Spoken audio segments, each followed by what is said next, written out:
السلام علیکم جی، کیا حال چال ہیں آپ سب لوگوں کے؟ میں امید کرتی ہوں کہ آپ سب بالکل ٹھیک ہوں گے، خیریت سے ہوں گے۔ ناول اسری یسریٰ بائی حسنہ حسین کی یہ قسط نمبر 5 ہے۔ وہ اس عورت کو نہیں جانتا تھا جو اسے گھر کے بیرونی گیٹ سے باہر نکلتی ہوئی نظر آئی تھی۔ اسے حیرت ہوئی، اس طرح کوئی بھی اجنبی اتنی آسانی سے اس گھر میں داخل نہیں ہو سکتا تھا۔ آنکھوں میں الجھن لیے وہ اندر داخل ہوا تو اسے وجدان ہاؤس میں ایک غیر معمولی پن کا احساس ہوا۔ اقصیٰ پریشانی کے عالم میں بھاگتی ہوئی اس کے پاس آئی تھی۔ وہ روتے ہوئے اب کچھ کہہ رہی تھی، کچھ بتا رہی تھی۔ فارس نے شوق کے عالم میں سر اٹھا کر مسز شیرازی کی طرف دیکھا۔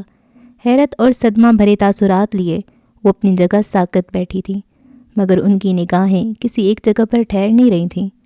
لبوں کو جنبش دیتے انہوں نے فارس سے کچھ کہا۔ اقصیٰ نے بوکھلا کر مسز شیرازی کو دیکھا اور اسی لمحے فارس وجدان دروازہ کھول کر عجلت میں قدم اٹھاتا تیزی سے باہر بھاگا تھا۔ بیرونی گیٹ سے باہر سڑک پر پہنچتے ہی وہ سر تا پیر مکمل طور پر بارش میں بھیگ چکا تھا۔ اسے ڈھونڈو فارس، ایسا نہ ہو وہ کچھ کر بیٹھے۔ آگے بڑھتے ہوئے وہ چاروں طرف دیکھ رہا تھا، مگر جنت بنت کمال اسے کہیں بھی نظر نہیں آ رہی تھی۔ ہر گزرتے لمحے کے ساتھ اس کی گھبراہٹ میں اضافہ ہوتا جا رہا تھا۔ بھاری تنفس کے ساتھ ایک موہوم سی امید لیے اس نے مسز یزدانی کو کال کی۔ جنت ان کے گھر نہیں گئی تھی۔ آئمہ کا موبائل آف جا رہا تھا۔ وہ ویسے بھی اسلام آباد میں موجود نہیں تھی۔ اگر ہوتی بھی تو جنت اتنی جلدی اتنی کم مدت میں اس تک نہیں پہنچ سکتی تھی۔ یقیناً وہ ابھی تک یہیں آس پاس ہی کہیں تھی۔ وہ اسے تلاشتے ہوئے پارک کا رخ کر چکا تھا۔ موسم کی خرابی کے باعث وہاں اکا دکا لوگ ہی تھے۔ آگے مسجد تھی اور مسجد کی دوسری طرف مرکزی شاہراہ تھی، اور اسی مرکزی شاہراہ پر قدم دھرتے ہی ٹریفک کا شور یکایک اس کے لیے سامت ہوا تھا۔ زندگی سے بھرپور فضا ایک خلا میں بدل گئی تھی۔ زمین نے قدم جکڑے، وجود بھاری پتھر ہو گیا۔ اس سے لگا وہ اپنی جگہ سے ہل نہیں سکے گا۔ ذرا سا ہلے گا تو پاش پاش ہو جائے گا۔ تمہیں لگتا ہے اللہ نے ہمیں بچایا ہے؟ ہاں، اللہ کا بہت بہت شکر باجی۔ ایسا بھی تو ممکن ہے کہ یہ ایک وارننگ ہو، میرے لیے، تمہارے لیے، یا شاید کسی اور کے لیے۔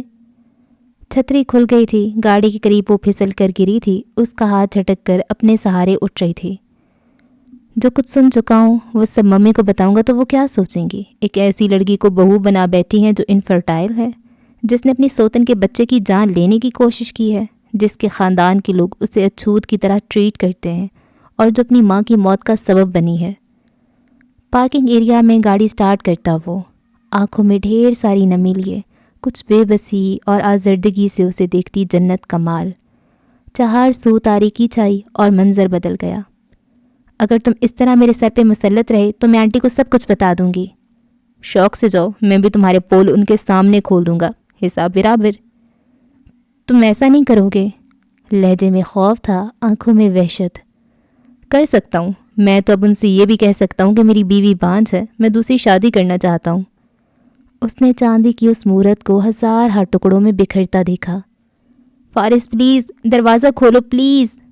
بلک بلک کر روتے وہ اس کے کمرے کا دروازہ بجائے جا رہی تھی۔ ایک بچے کی جان لینے کی کوشش، آخر تم میں اتنی ہمت کہاں سے آ گئی تھی؟ اور پھر اس نے سلائڈ ڈور پوری قوت سے بند ہوتے دیکھا۔ اب وہ کمرے سے باہر دسمبر کی سرد ترین راتوں میں بالکنی میں کھڑی تھی۔ اللہ کے فضل سے بہت سے بیک اپ پلان ہیں میرے، اور سبھی سروائیول بیسڈ ہیں۔ نہ میرا سر پھٹے گا، نہ میں ڈوب کر مروں گی۔ جتاتی نگاہیں، مضبوط لہجہ، شجاعت لیے انوکھا انداز، جیسے وہ دنیا کے ہر طوفان سے بھڑ جانے کی، ہر چٹان سے لڑ جانے کی صلاحیت رکھتی ہے۔ اس کے لیے نہ فارس کچھ ہے، نہ طلاق کچھ ہے۔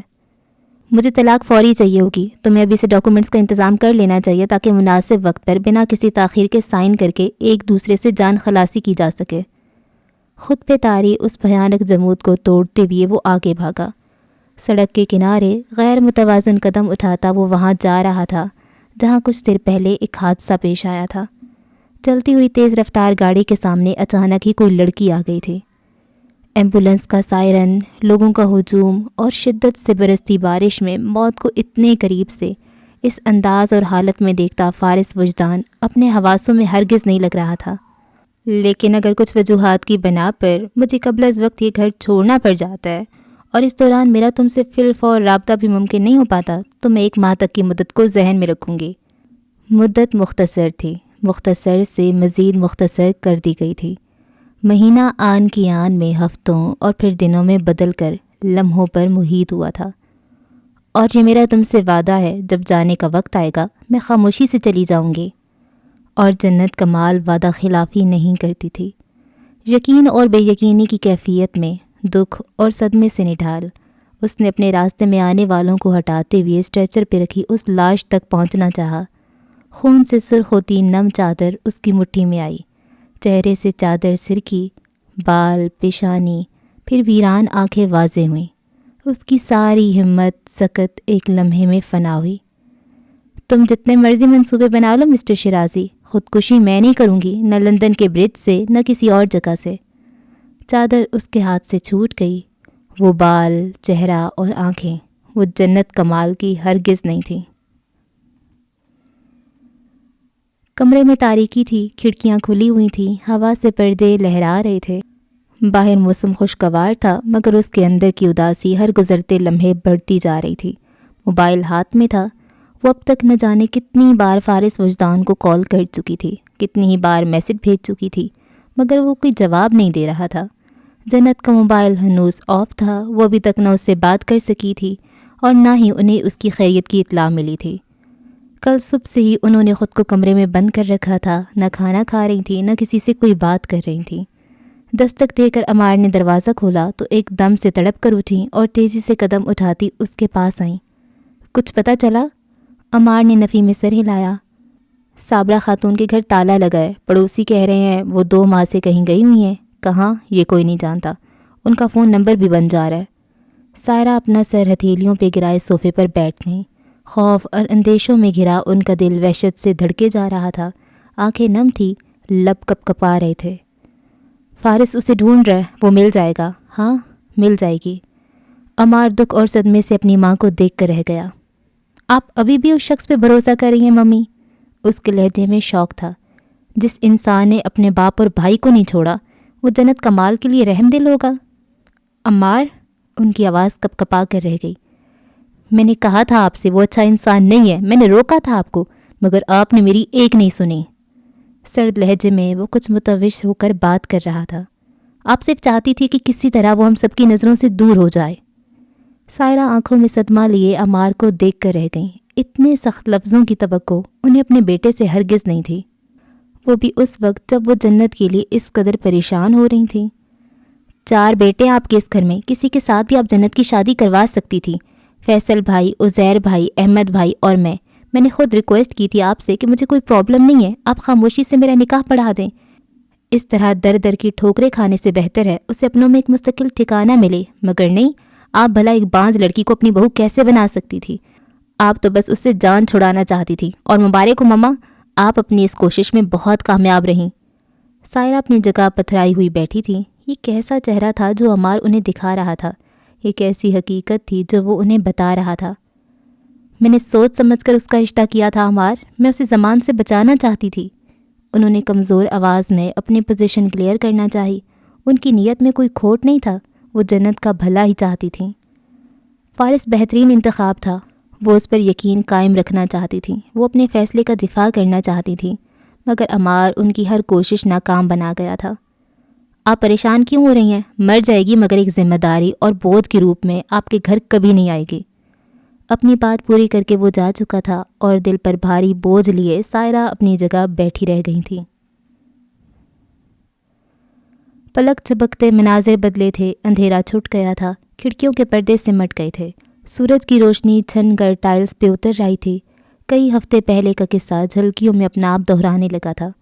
انہوں نے جنت کو دیکھا، اس نے صفحے گلاس ٹیبل پر پھیلا دیے تھے، خود وہ ان کے سامنے کارپیٹ پر بیٹھ گئی تھی۔ قرآن میں بانجھ کے لیے 2 لفظ استعمال ہوئے ہیں، ایک ہے عاقر اور دوسرا ہے عقیم۔ جب سورہ مریم میں زکریا علیہ السلام کی زوجہ کا ذکر آتا ہے تو وہ اللہ سے دعا کرتے ہوئے کہتے ہیں میری بیوی عاقر ہے، لیکن جب زوجہ ابراہیم کو فرشتے اولاد کی بشارت دیتے ہیں تو وہ کہتی ہیں میں بڑھیا عقیم ہوں۔ وہ اپنے اسی مخصوص انداز میں مخاطب تھی اور صفحے پلٹ کر مطلوبہ آیات انہیں ترجمے سمیت دکھا رہی تھی۔ یہ سورہ شورا کی آیت ہے، انگلی رکھ کر وہ کہہ رہی تھی آسمانوں اور زمین میں اللہ ہی کی بادشاہی ہے، جو چاہتا ہے پیدا کرتا ہے، جسے چاہتا ہے لڑکیاں عطا کرتا ہے اور جسے چاہتا ہے لڑکے بخشتا ہے، یا لڑکے اور لڑکیاں ملا کر دیتا ہے، اور جسے چاہتا ہے بانجھ کر دیتا ہے۔ بے شک وہ خبردار قدرت والا ہے۔ پھر رک کر سر اٹھائے وہ ان کی طرف دیکھنے لگی تھی۔ آپ نے دیکھا یہاں حکیم لکھا گیا ہے، آخر نہیں؟ انہوں نے پرسوچ انداز میں اس بات میں سر ہلایا تھا۔ سورج کی روشنی جنت کے شہد رنگ بالوں پر پڑ رہی تھی، اور یہاں سورہ انبیاء کی یہ آیت زکریا علیہ السلام سے متعلق ہے۔ اس نے انگلی رکھ کر پڑھنا شروع کیا۔ پھر ہم نے اس کی دعا قبول کی اور اسے یحییٰ عطا کیا، اور اس کے لیے اس کی بیوی کو درست کر دیا۔ بے شک یہ لوگ نیک کاموں میں دوڑ پڑتے تھے اور ہمیں امید اور ڈر سے پکارا کرتے تھے، اور ہمارے سامنے عاجزی کرنے والے تھے۔ ختم ہوتی آیت غور و فکر کے کئی دروازے وا کر گئی تھی۔ اب اس میں آیت کا یہ حصہ غور طلب ہے۔ ہم نے ان کی بیوی کو درست کر دیا، یعنی ان کی اصلاح کر دی۔ اب سوال یہ ہے، یہاں کس اصلاح کی بات کی گئی ہے؟ جہاں تک مجھے علم ہے زوجہ زکریا ایک نیک اور عبادت گزار خاتون تھیں۔ ایسا نہیں تھا کہ نعوذ باللہ ان کے مابین کوئی شر یا فساد تھا جس سے اصلاح کی ضرورت پڑتی۔ ایک لمحے کا توقف کر کے وہ براہ راست ان کی آنکھوں میں دیکھنے لگی تھی۔ آپ کا کیا خیال ہے؟ میں تم سے سننا چاہتی ہوں، وہ بے ساختہ کہہ گئی تھیں۔ وہ ذرا سا جھجکی، پھر مسکراتے ہوئے گویا ہوئی۔ مجھے لگتا ہے یہ اس بیماری کی، اس نقص کی اصلاح تھی، اس بانجھ پن کی جو انہیں اولاد سے محروم رکھے ہوئے تھا۔ ان کی خاموش نگاہوں میں یک حیرت کا تاثر ابھرا تھا۔ اندر کے سوالات کے جواب تلاش تھی۔ جنت کمال انہیں بہت مطمئن نظر آئی تھی۔ اس کا لہجہ کمزور نہ تھا، اس کے لفظوں میں مایوسی نہ تھی۔ وہ یقین اور بے یقینی کے درمیان بھٹک نہیں رہی تھی۔ اس نے کنارہ چن لیا تھا، ساحل پر قدم جما لیے تھے۔ جہاں تک میں اپنی تحقیق سے سمجھ پائی ہوں، بانجھ پن کی دو قسمیں ہیں۔ ایک یہ کہ عورت یا مرد میں سرے سے ماں یا باپ بننے کی صلاحیت پیدائشی طور پہ موجود نہیں ہوتی، اور اسے حکیم کہتے ہیں، جو کہ زوجہ ابراہیم علیہ السلام تھیں۔ اسی حکیم کا ذکر سورہ شعراء کی آیت 50 میں ہے۔ اور دوسرا بانجھ پن وہ ہے جو کسی نہ کسی نقص یا بیماری کی وجہ سے ہے اور جس کا علاج یا اصلاح ممکن ہے۔ مسز شیرازی نے گہرا تنفس لے کر پلکیں جھپکائیں۔ منظر وہی تھا، کمرہ بھی وہی، صفحے بھی وہیں، مگر جنت کمال کہیں نہیں تھی۔ آخر کسی سبب بھی ہو سکتا ہے، اور بغیر کسی سبب کے بھی۔ کچھ لوگوں کو کوئی مسئلہ نہیں ہوتا پر تب بھی ان کی اولاد نہیں ہوتی، اور کچھ لوگوں میں کوئی نقص ہوتا ہے، اس کے باوجود ان کے یہاں اولاد ہو جاتی ہے۔ سبز روشنائی سے کسی آیت کو انڈر لائن کرتی، کسی اور نقطے کی وضاحت کرتی، وہ ایک بار پھر انہیں متوجہ کر چکی تھی۔ قرآن نے ایک حکیم بوڑھی عورت کو ماں بنتے دکھایا ہے۔ ایک بوڑھی آخر کو بھی زکریا علیہ السلام کی بیوی میں جو نقص تھا وہ دعا سے، امید سے، یقین سے ٹھیک ہو گیا، اور زوجہ ابراہیم جن میں سرے سے ماں بننے کی صلاحیت موجود نہیں تھی، انہیں بھی اللہ نے اپنی قدرت سے ماں کے رتبے پر سرفراز کر دیا۔ کھڑکیوں پر پردے پھیل گئے تھے، سورج کی کرنیں سمٹ گئی تھیں۔ ان کے بیڈ روم میں جنت کمال اب کھڑکیوں کے پاس کھڑی نظر آ رہی تھی۔ بلا شبہ یہ ایک محرومی ہے، اور یہ محرومی بھی اللہ کے چنے ہوئے کتنے خاص بندوں کے حصے میں آئی، یہ بات میں بھول رہی تھی۔ لہجے میں دبا دبا سا جوش اور آنکھوں میں ایک چمک لہرائی تھی۔ اسی محرومی کو اللہ نے عطا میں بدلتے دکھایا، جو ناممکن تھا اسے ممکن کر کے دکھایا۔ ایک عاقر، ایک حکیم، دو عظیم عورتیں، اور دونوں انبیاء کی مائیں ٹھہریں۔ کمرے میں اب صرف سرکار لیمپ روشن تھا، اس کی روشنی میں وہ انہیں اپنے برابر میں لیٹی ہوئی دکھائی دی، سینے پر سر رکھے، ایک ماں میں اپنی ماں تلاشتی، مایوسی میں امید کا دیا جلاتی۔ انتظار ہمیشہ انہی لوگوں کے حصے میں آتا ہے آنٹی، جنہیں کچھ عظیم عطا کرنا مقصود ہو۔ منظر بدل گیا تھا۔ جنت ان کے کمرے میں اب کہیں نہیں تھی، نہ وہ پردوں کو ڈوریوں میں باندھ رہی تھی، نہ ان کا لکھا ہوا کوئی آرٹیکل ٹائپ کر رہی تھی، اور نہ ہی ان سے اب کوئی آیت ڈسکس کر رہی تھی۔ ان کے کمرے میں اب مکمل خاموشی تھی، ایسی خاموشی جو ان کے اندر ایک شور برپا کیے جا رہی تھی۔ بلا شبہ انبیاء کے لیے معجزات ہوا کرتے ہیں، مگر وہ معجزات ان کے لیے بھی بغیر صبر، دعا اور عاجزی کے نہیں ہوئے۔ یہ پوائنٹ میں مس کر رہی تھی۔ وہ اس کی ہر بات کا مطلب جیسے اب سمجھ رہی تھیں، ہر سوال کے پیچھے چھپا ہوا درد جیسے اب محسوس کر رہی تھیں۔ انہیں کبھی پتہ ہی نہ چل سکا کہ وہ ریسرچ اس کے اپنے لیے تھی، وہ محنت، وہ الجھن اور بحث، وہ سب اس کے اپنے لیے تھی۔ ایک وہ لوگ ہوتے ہیں جنہیں صرف باہر کی دنیا سے لڑنا پڑتا ہے، یہ ایک جنگ ہے اور قدرے آسان ہے، لیکن باہر کی دنیا کے ساتھ ساتھ جو جنگ اپنے اندر اپنے آپ سے لڑنی پڑتی ہے، یقین کریں وہ بہت مشکل ہوتی ہے۔ وقت صفوں کی طرح پلٹ رہا تھا، وہ انہیں پیچھے اور بہت پیچھے لیے جا رہا تھا۔ جنت کی آنسوؤں سے بھری آنکھیں انہیں چاروں طرف نظر آ رہی تھیں۔ آپ بار بار مرتے ہیں اور بار بار زندہ کر دیے جاتے ہیں، اسی ایک ہی اذیت سے بار بار گزرنے کے لیے۔ جہنم بھی اسی لیے جہنم ہے کہ سب بار بار ہوتا رہے گا، ہے نا؟ انہیں یوں لگا جیسے وہ جائے نماز پر بیٹھی آدھی ادھوری باتیں ایک بار پھر کرنے لگی ہے، مگر وہ باتیں آدھی ادھوری نہیں رہی تھیں، وہ ان کے لیے مکمل ہوتی جا رہی تھیں۔ وہ لوگ بھی تو ہوتے ہیں جنہیں بغیر کسی انتظار، دعا اور تڑپ کے سب مل جاتا ہے۔ ان میں ہم کیوں نہیں ہو سکتے؟ ہمیں کیوں رونا پڑتا ہے؟ ہمیں کیوں ایک ایک خواہش کے لیے تڑپنا پڑتا ہے؟ گھڑی کی سوئیاں متحرک تھیں، پینڈولم کی آواز اب مبہم نہ رہی تھی۔ وجدان ہاؤس میں پہلے دن سے اب تک جنت کے ساتھ ہونے والی ہر گفتگو انہیں یاد آ رہی تھی۔ امید اور مایوسی سے الجھتی اس کی آنکھیں، مضبوطی سے کمزور پڑتی اس کی آواز، ڈرا ڈرا سا لہجہ، سہما سہما سا انداز، اور آنسوؤں کی آمیزش لیے لبوں پہ اچانک سے ابھرتی زندگی سے بھرپور مسکان۔ ماں کی بد دعا میں بھی بہت اثر ہوتا ہے نا؟ بلکہ سب سے زیادہ اثر ہی اسی بد دعا میں ہوتا ہے۔ ان کی تسبیح سمیٹتی انگلیاں کپ کپانے لگی۔ اگر کوئی ماں اپنی اولاد سے نفرت کرتے کرتے مر جائے تو کیا ماں کی نفرت بھی مر جاتی ہے؟ کبھی کبھی آپ کو ایسے جرم کی سزا ملتی ہے جو آپ سے سرزد نہیں ہوتا۔ ایسی سزا کو جھیلنے کا حوصلہ انسان کہاں سے لائے؟ بیک گراؤنڈ سے ٹیک لگائے وہ نیم تاریکی میں کھڑکیوں سے باہر کہیں دیکھنے لگیں۔ باہر لان میں لائٹس کی روشنیاں سوئمنگ پول کی سطح پر چمک رہی تھیں۔ آپ جاگ گئیں؟ اکثر برابر ہی کرسی پر بیٹھی تھی، اٹھ کر ان کی طرف متوجہ ہوئی، لہجے میں تشویش نمایاں تھی، آنکھوں میں فکر ٹھہری تھی۔ مسز شیرازی کی طبیعت گزشتہ کئی دنوں سے خراب تھی، میڈیسن لینے کے باوجود وہ ٹھیک سے سو نہیں پاتی تھیں۔ آج پھر وہ اٹھ کر بیٹھ گئی تھیں، ایک بار پھر خلا میں کہیں دیکھتے دیکھتے کھو سی گئی تھیں۔ فارس آ گئے؟ چند لمحوں کے بعد انہوں نے پوچھا۔ نہیں۔ مسز شیرازی کا دل بھاری ہوا، ایک بے نام سی اذیت رگ رگ میں اتر گئی۔ خشک لبوں کو تر کرتے ہوئے انہوں نے آنکھیں موند لیں۔ وہ صحیح معنوں میں اب سونا چاہتی تھیں، مگر نیند آنکھوں سے کوسوں دور تھی، اور سکون تو جیسے اس سے بھی دور۔ ایک بالکل سا احساس ان کی آنکھیں نم کر گیا، وہ چہرے کا رخ بدل گئیں، اقصی پریشانی سے انہیں دیکھ کر رہ گئی تھی۔ اس کے بال پیشانی پر بے ترتیبی سے بکھرے تھے، ٹائی کی نوٹ ڈھیلی تھی، ویسٹ کوٹ کے بٹن کھلے ہوئے تھے، بارش کی نمی کہیں کہیں کندھوں پر بالوں پر ٹھہری تھی۔ نڈھال قدم اٹھاتے ہوئے اس نے شرٹ کے اوپری بٹن بھی کھول دیے تھے، رخ سیڑھیوں کی طرف تھا۔ جنت کو گھر چھوڑے پوری 7 راتیں آج تمام ہونے والی تھیں، اور ابھی تک اس کا سراغ نہیں مل سکا تھا۔ وہ اپنی خالہ کے گھر نہیں گئی تھی، اس نے اپنے خاندان کے کسی فرد سے رابطہ نہیں کیا تھا، اس کی کوئی ایسی دوست نہ تھی جس کے پاس وہ جا سکتی، کوئی رشتہ دار جس کے یہاں پناہ لے سکتی۔ وہ اسے اپنے تئیں ہر جگہ تلاش کر چکا تھا، مگر وہ نہیں تھی، وہ کہیں بھی نہیں تھی۔ وہ کمرے میں داخل ہوا تو گزشتہ کئی راتوں کی طرح اس رات بھی اس نے لائٹس آن نہیں کیں۔ اپنے آس پاس، اپنے چاروں طرف اسے اندھیرا درکار تھا، مگر اندھیرا بھی جیسے روشنی ہونے لگا تھا، وہ اس پر سب عیاں کرنے لگا تھا۔ جنت کمال کی جو چیز جہاں رکھی تھی وہیں موجود تھی، اس کا کمبل، تکیہ، لیپ ٹاپ، چارم بریسلیٹ جسے وہ سونے سے پہلے اتار کر ٹیبل پہ رکھ دیا کرتی تھی۔ واش روم میں اس کے ہیئر پینس، رنگ برنگے کیچر، ہیئر کلپس ہر جگہ بکھرے پڑے تھے۔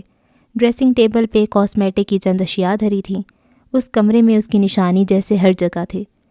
پہلے وہ تھی تو زندگی سے خفا نظریں کہیں ٹھہرتی نہیں تھیں، اور اب جب وہ نہیں تھی تو وہ اسے اپنی ہر ایک چیز میں بار بار نظر آ رہی تھی۔ ایک بار پھر وہ اس کا موبائل اٹھا چکا تھا، ایک بار پھر وہ ان تصاویر کو دیکھ رہا تھا جو 8 دن پہلے اسے رات کے 12 بجے کسی اجنبی نمبر سے ارسال کی گئی تھیں۔ چند میسیجز جنہیں پڑھا نہیں گیا تھا، کچھ کالز جو مس کر دی گئی تھیں۔ اس نے موبائل رکھ دیا، اب وہ وارڈروب کھولے کھڑا تھا، ایک ایک کر کے ہر شے نکالتا کارپٹ پہ ڈھیر کیے جا رہا تھا۔ لندن کی ٹکٹس، پاسپورٹ، سفری بیگ، پیکنگ کے لیے منتخب کی جانے والی ضروری اشیاء، اور جیسے وہ اس سے کہہ کر گیا تھا وہ اس کا سامان پیک کر چکی تھی، اور اس کے لیے اس نے یقیناً مسز شیرازی کی مدد لی تھی، تب بھی اس کے وہی کپڑے بیگ میں رکھے تھے جو وہ اکثر بیرون ملک دورے پر لے جاتا تھا۔ وارڈروب کے نچلے خانے میں ہینڈ بیگز کے ساتھ ہی جیولری باکس رکھے تھے، حق مہر کا چیک بھی موجود تھا، قیمتی تحائف بھی محفوظ رکھے تھے۔ جنت کمال اپنے ساتھ کچھ بھی نہیں لے کر گئی تھی۔ قبر میں اترتی کسی لاش کی طرح وہ اپنا سب کچھ پیچھے چھوڑ کر گئی تھی۔ وہ کپڑوں کو ادھر ادھر کرتا، اس کی چیزوں کو نکال کر کچھ تلاشتا، عجیب سی کیفیت سے دو چار لگ رہا تھا۔ اوپری خانے میں رکھا ایک سیاہ بیگ کھینچنے پر اس کے برابر میں پڑا لکڑی کا باکس اس کے قدموں میں گرتے ہی کھل گیا تھا۔ چند خطوط، کچھ تصاویر اور اشیاء اس کے قدموں میں بکھر گئی تھیں۔ وہ بے اختیار رک گیا تھا۔ باکس کے ایک کونے پر حرف ایف کی کیلیگرافی تھی۔ آپس میں ٹکراتی دو تلواروں کا نشان واضح تھا۔ آگ پکڑتی ایک تصویر دھندلی تھی تو دوسری تصور کی دیوار پر واضح ہو رہی تھی۔ اس نے بے ساختہ قدم اٹھایا، کانچ کا ٹکڑا پیر کے تلوے میں کہیں چھپا۔ اتنی سی چوٹ لگنے سے کوئی نہیں مرتا، میں تو مر جاتی ہوں۔ وہ ٹھہر گیا، رک گیا، جم گیا۔ جلتی ہوئی لکڑیوں میں ایک اور صفحے کا اضافہ ہوا۔ ساکت پانیوں میں کنکر پھینکا گیا، پتے توڑ کر فضا میں اچھال دیے گئے۔ آن کی آن میں براؤن لکڑی کا فرش آئینہ ہوا۔ ایک ہی دراڑ سے جنم لیتی بے شمار دراڑیں اسے ہزارہ حصوں میں منقسم کر گئیں۔ وہ پنجوں کے بل جھکا تو اسے لگا وہ اب کبھی اٹھ نہیں پائے گا۔ سانس لینا چاہے گا تو اسے سانس نہیں آئے گا۔ کیا کوئی اتنا بے خبر ہو سکتا ہے جتنا کہ وہ تھا؟ کوئی اتنا سفاک بھی ہو سکتا ہے جیسا کہ وہ خود اپنے لیے تھا؟ یہ کیسی بے حسی تھی جو اپنی ذات سے مربوط تھی، یہ کیسی خود غرضی تھی جو اذیت مشروط تھی۔ وہ سفر طویل دشوار تھا جسے طے کر کے وہ یہاں تک پہنچا تھا، اس حد تک سنبھلا تھا، اس حد تک بدل گیا تھا۔ یہ اس کا وہم تھا، یہ اس کا خیال تھا۔ ہمیشہ کی طرح اس بار بھی وہ اپنے آپ سے بے خبر رہا تھا۔ ہمیشہ کی طرح اس بار بھی وہ خود کو سمجھ نہیں سکا تھا، پرکھ نہیں سکا تھا۔ وقت گزر گیا، زندگی بدل گئی، مگر اس کے اندر کی حقائقیں آج بھی اس کے لیے کچھ مبہم، کچھ ادھوری اور بے نام ہی رہی تھیں۔ شیرازی مینشن کے وسیع و عریض لاؤنج میں موت بھری خاموشی چھائی تھی۔ موجودہ نفوس پر سکتہ طاری تھا، نہ سماعت میں یقین اترتا تھا، نہ آنکھوں میں ایکان جھلکتا تھا۔ حالانکہ ہارون شیرازی ایک مجسم حقیقت کے ساتھ ان کے سامنے ہی تو کھڑا تھا، اپنی غلطیوں کا اعتراف کرتے، پشیمانی کا اظہار کرتے اور سر جھکا کر معافی کی درخواست کرتے۔ اس نے ایک لمحے کے لیے بھی جمیلہ داؤد کی طرف نہیں دیکھا تھا۔ دیکھ لیتا تو پتھر ہو جاتا، پتھر ہوتا تو کچھ کہہ نہ پاتا، جبکہ اسے بہت کچھ کہنا تھا۔ میرا وارث، میرا خون صرف حماد ہے ہارون، یہ تمہاری عیاشیوں کا نتیجہ ہے، ایک آوارہ اور بدچلن عورت کے بطن سے جنم لینے والا۔ اسے ابھی اور اسی وقت لے جاؤ یہاں سے۔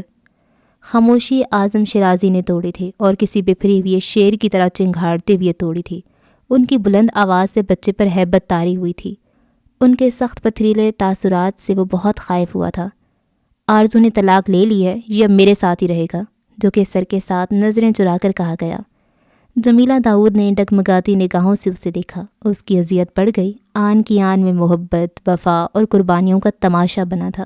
وہ پاش پاش ہو گئی تھی۔ تمہیں اندازہ بھی ہے تم اس وقت کیا کہہ رہے ہو؟ اعظم شیرازی انتہائی غصے کے عالم میں پھنکارے تھے۔ جمیلہ کے خاندان کو تمہاری دوسری شادی کی بھنک بھی پڑ گئی تو وہ تمہارا کیا اشر کریں گے، کچھ اندازہ بھی ہے تمہیں؟ جمیلہ داؤد کے ذکر پر ہارون شیرازی نے اب کے سر اٹھا کر اسے ہی دیکھا تھا، بس ایک لمحے کے لیے، پھر اس نے نظریں ہٹا لیں۔ بابا، میرے صبر کا مزید امتحان مت لو۔ اعظم شیرازی نے انگلی اٹھا کر اسے روکا۔ ابھی اور اسی وقت اسے یہاں سے لے جاؤ۔ آرزو کے بیٹے کے لیے ان کی آنکھوں میں نفرت تھی، بیزاریت تھی، غصہ تھا، سرد مہری تھی۔ بیٹا ہے یہ میرا اور تمہارا وارث صرف حماد ہے۔ میں اس طوائف کے بچے کو مزید ایک لمحے کے لیے بھی اس گھر میں برداشت نہیں کر سکتا۔ حکم سنا کر وہ اسی لمحے اٹھ کر چلے گئے تھے۔ شیرازی مینشن کے وسیع و عریض لاؤنج میں ہارون اپنے بچے کے ہمراہ تنہا کھڑا رہ گیا۔ وہ صدمے سے گنگ تھا، کچھ حیران اور بے یقین بھی۔ اس کے تو وہم و گمان بھی نہ تھا کہ اعظم شیرازی اس کے بچے کو قبولنے سے انکار کر دیں گے۔ جمیلہ کی آنکھوں میں اب حیرت نہ تھی، صدمہ بھی نہ تھا۔ اس نے جیسے اذیت کے عالم میں یقین کی تمام منازل طے کر لی تھیں۔ ہارون اپنی دوسری بیوی کے بچے کے ساتھ اس کے سامنے کھڑا تھا۔ یہ خواب تھا، نہ خدشہ، نہ خیال، یہ ایک حقیقت تھی، تلخ حقیقت جسے جھٹلایا نہیں جا سکتا تھا۔ محبت و احترام سے جڑے شادی شدہ زندگی کے 8 سال ایک دھوکہ تھے، دکھاوا تھے، فریب تھے۔ درپردہ ہارون پچھلے 8 سالوں سے اپنی اسی محبت کے ساتھ تعلق میں رہا تھا جس سے اعظم شیرازی نے اس کی شادی نہیں ہونے دی تھی۔ وہ بھی اپنی جگہ سے اٹھ گئی، اپنے کمرے میں بند ہو گئی۔ ہارون اب بھی نیچے تھا، وہ ایک بار پھر اپنے باپ کی اسٹڈی کے سامنے کھڑا تھا، ان کی منت کر رہا تھا، ان سے معافی مانگ رہا تھا، مگر اعظم شیرازی کسی بھی صورت آرزو جہانگیر کے بچے کو قبولنے کے لیے تیار نہ تھے۔ یہ سچویشن ایک جنگ کی سی تھی، جیسے ملک کے نامور کاروباری ہستیوں کے درمیان جو معاہدہ طے تھا اس کے ٹوٹنے کا خطرہ ہو، جیسے اپنی کمزوری کسی دوسرے فریق کو تھما دینے کا خدشہ۔ وہ میرا بیٹا ہے بابا، میں اس کے بغیر نہیں رہ سکتا۔ اگلے دن وہ پھر ان سے کہہ رہا تھا۔ اعظم شیرازی اپنے شاندار بیڈ روم کی دیوار گر کھڑکیوں کے سامنے پشت پہ ہاتھ باندھے کھڑے تھے، ان کے جبڑے بھنجے ہوئے تھے، قہر برساتی آنکھوں میں خون اترا ہوا تھا۔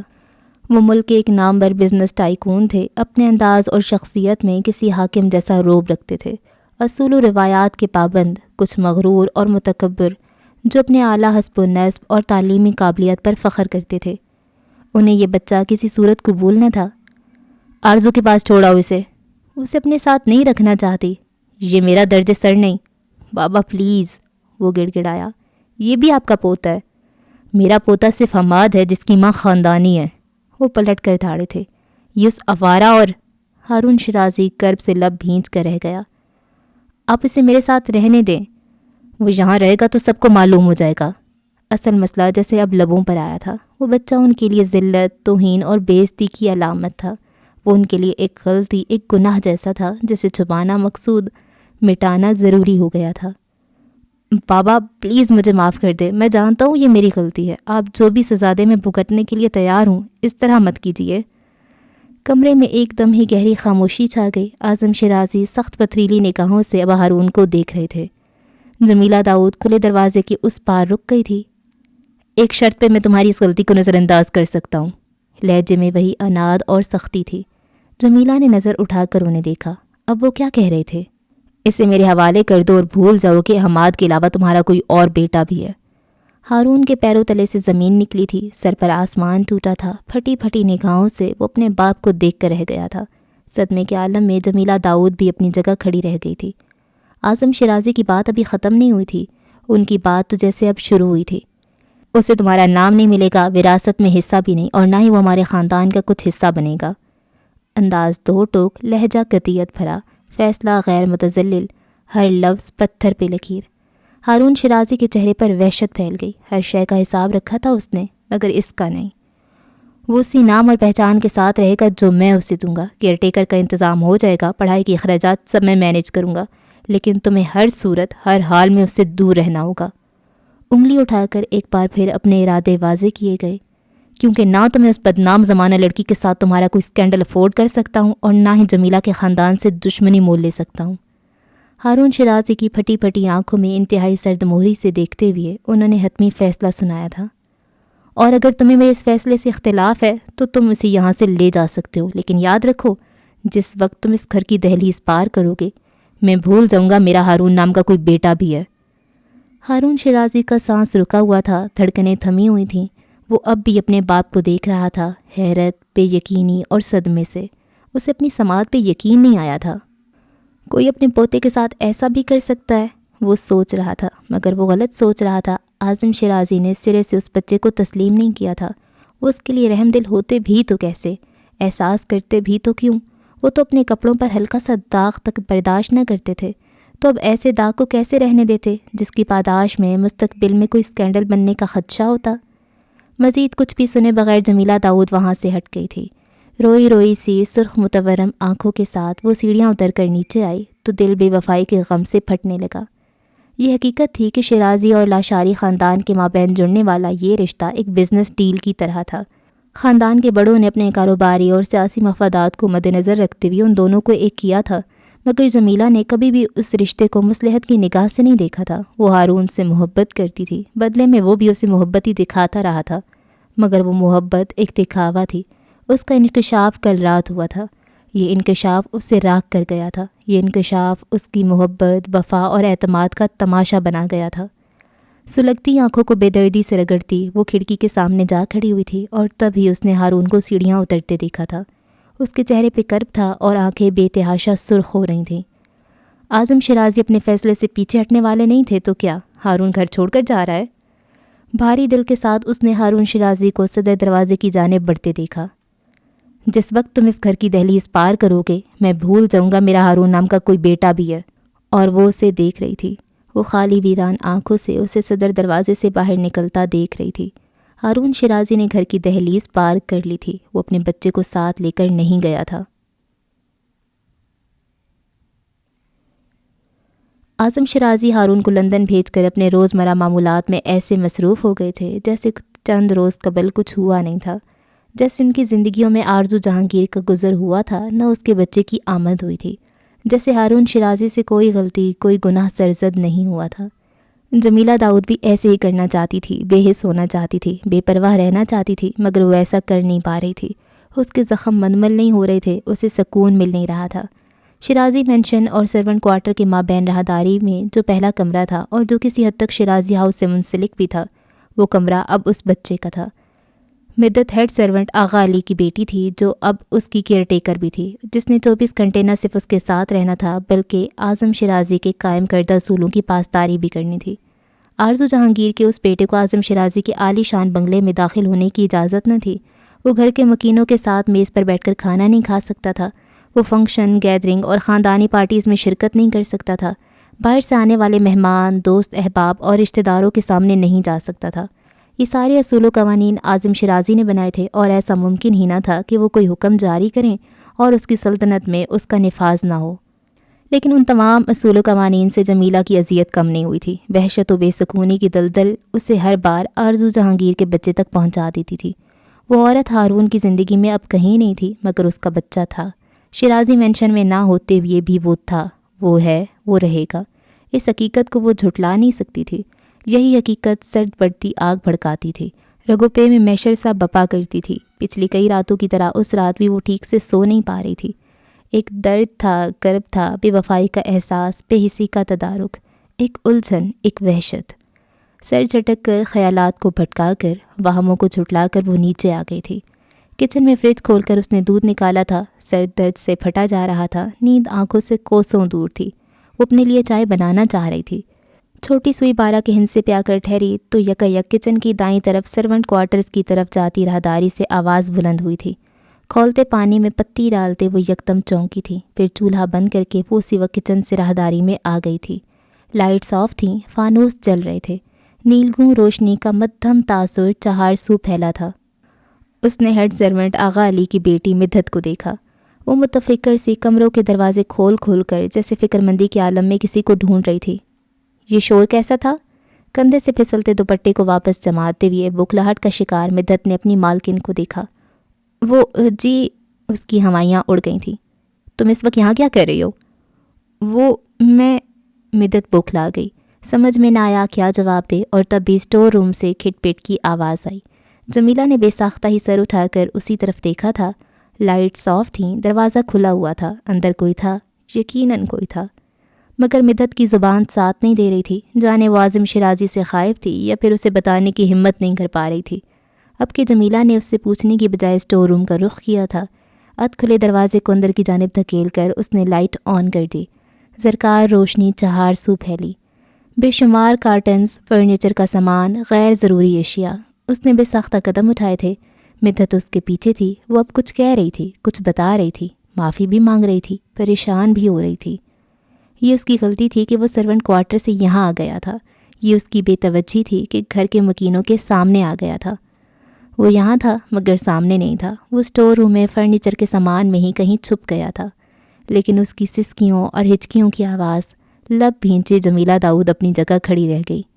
مدت تیزی سے آگے بڑھی تھی۔ وہ اب اسے آوازیں دیتی ہال نما اسٹور روم میں اسے تلاش کر رہی تھی۔ اس نے گم ہو جانے کے لیے ایک ایسی جگہ کا انتخاب کیا تھا جہاں مدت نہیں پہنچ سکتی تھی۔ دیوار رخ کھڑی الماری کے اندر نچلے خانے میں جانے وہ کیسے گھس گیا تھا، مگر یہ طے تھا کسی مرد کی مدد کے بغیر مدت نہ تو الماری کو ہلا سکتی تھی اور نہ ہی اسے نکال سکتی تھی۔ پریشان اور حواس باختہ سی وہ ایک بار پھر جمیلہ سے معذرت کرنے لگی۔ میں بھی ابا کو بلا لاتی ہوں، اسے لے جاؤں گی، دوبارہ کبھی ایسا نہیں ہوگا۔ تیز تیز قدم اٹھاتی وہ وہاں سے چلی گئی تھی، مگر جمیلہ داؤد اپنی جگہ سے 1 انچ نہ ہل سکی تھی۔ دھیمی دھیمی سسکیوں کی آواز بہت واضح تھی۔ اس کے قدم بے ساختہ اٹھے تھے۔ وہ گھوم کر دیوار کی طرف آ کر رک گئی تھی اور اب کانچ کے ان ٹکڑوں کو دیکھ رہی تھی جو دیوار کے پاس ہی ٹوٹے بکھرے پڑے تھے۔ اسے یاد آیا نچلے خانے کے تمام شیشے ٹوٹ پھوٹ کا شکار ہوئے تھے۔ پنجوں کے بل بیٹھتے ہوئے اس نے اندر جھانکا۔ تھر تھر کانپتا وجود، لرزتے ہونٹ، آنسوؤں سے بھری ہوئی سرخ متورم آنکھیں۔ وہ 5.5 سال کا بچہ خوف زدہ اور متوش سا اپنے آپ میں سمٹ کر بیٹھا تھا۔ جمیلہ کا سانس رکا، دھڑکنیں تھمی۔ اس ایک لمحے میں اسے کچھ ہوا اور اس نے بے ساختہ ہی درد سے اپنا ہاتھ آگے بڑھا دیا اسے باہر نکالنے کے لیے۔ بے شمار اجنبی چہروں میں ایک اور چہرے کا اضافہ ہوا تو بچے نے روتے ہوئے اس کی پہنچ سے بھی دور ہونا چاہا۔ اسے اپنا باپ چاہیے تھا، ماں چاہیے تھی۔ وہ اب بھی روتے ہوئے، چیختے ہوئے آوازیں دیے جا رہا تھا۔ جمیلہ کا ہاتھ پتھر ہوا، دل کانپ کر رہ گیا۔ اس سے بچے کی حالت بالکل دیکھی نہ گئی۔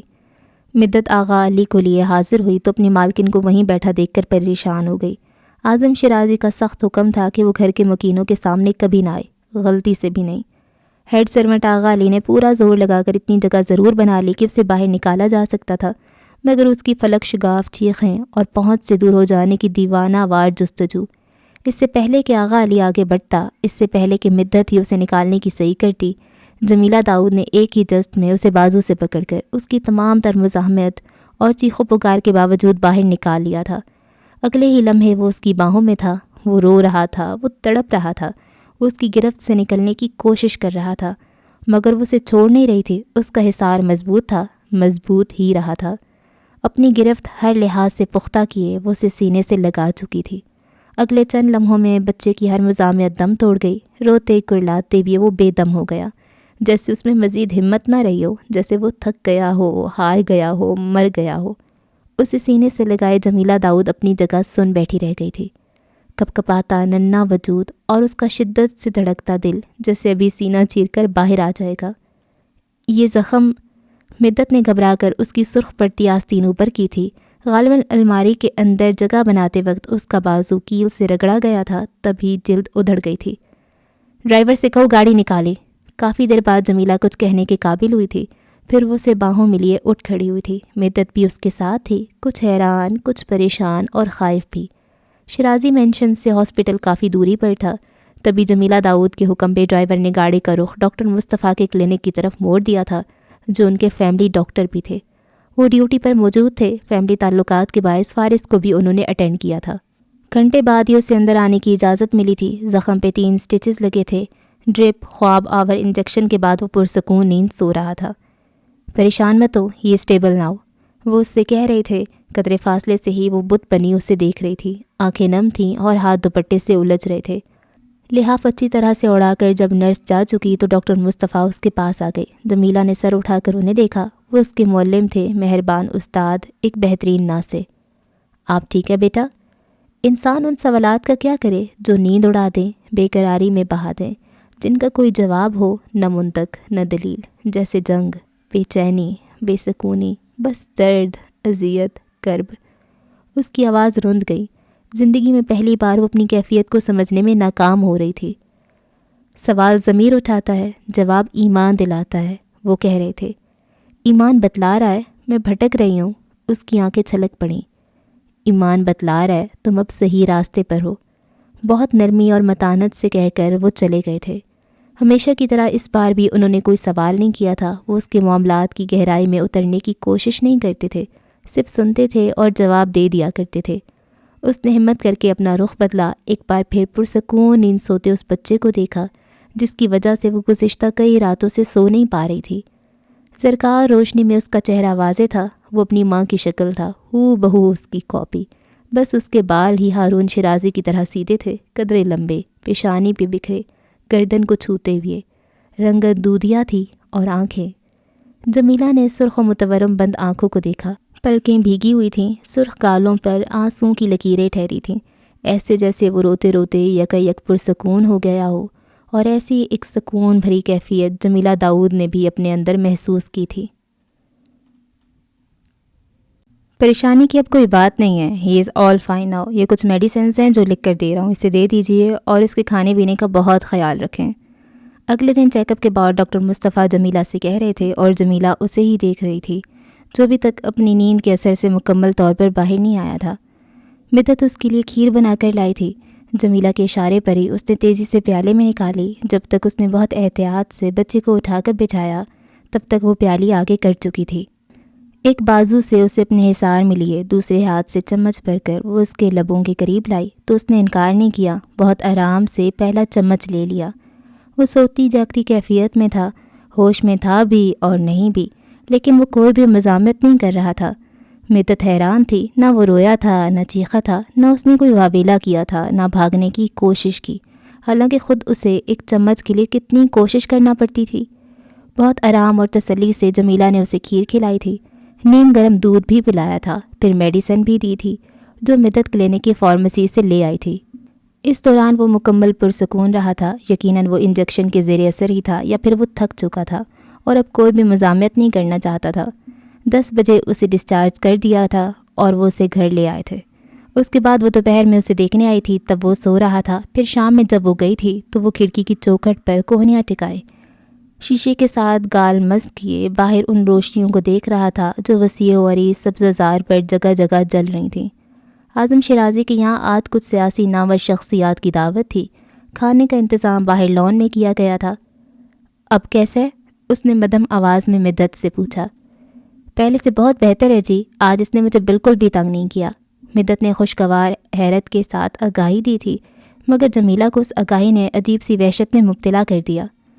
جب تک امید تھی تب تک مزاحمیت تھی، جب امید ٹوٹی تو مزاحمیت بھی دم توڑ گئی۔ وہ کچھ دیر تک دروازے میں کھڑی رہی تھی، پھر اس کے پاس آ کر بیٹھ گئی تھی۔ بازو کھڑکی کی چوکھٹ پر ٹکائے اسے دیکھنے لگی، کچھ محبت، کچھ انسیت، کچھ ترہم سے۔ بچے نے اس کی موجودگی کا کوئی خاص نوٹس نہیں لیا تھا۔ جمیلہ ان آنکھوں کو دیکھنے لگی جن میں 3 بہترین رنگوں کی آمیزش تھی، سبز، ہلکا براؤن اور سنہرا رنگ۔ یہ آنکھیں آرزو جہانگیر کی آنکھیں تھیں۔ اگلے کئی لمحوں تک ایک خاموشی سے حائل رہی۔ بچہ ابھی بھی اسے مکمل نظر انداز کیے ہوئے تھا۔ ہیلو، مجبوراً اسے ہی مخاطب کرنا پڑا۔ بچے نے ذرا سی نظریں اٹھا کر جمیلہ کو دیکھا مگر جواب نہیں دیا۔ میرا نام جمیلہ ہے، اور تمہارا نام؟ یہ تعارفی مرحلہ تھا، اسے کچھ مشکل لگا۔ وہ ان بچوں میں سے یقیناً نہیں تھا جو بآسانی گھل مل جائیں، ورنہ وہ مدت کو اتنا ٹف ٹائم کیوں دیتا؟ دم سادے وہ خالی آنکھوں سے اسے دیکھتا رہا، لب باہم پیوست رہے۔ لیٹ می گیس، کہیں تمہارا نام شہریار تو نہیں؟ ارسلان؟ ایک لمحے کو رک کر کچھ سوچا، یا پھر فارس ہارون شیرازی؟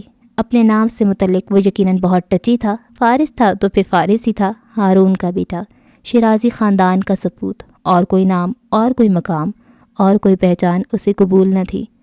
کیا اعظم شیرازی اس کی پہچان کی طرح اب اس کی یادداشت سے بھی اس کا مکمل نام بھی ہٹا پائیں گے؟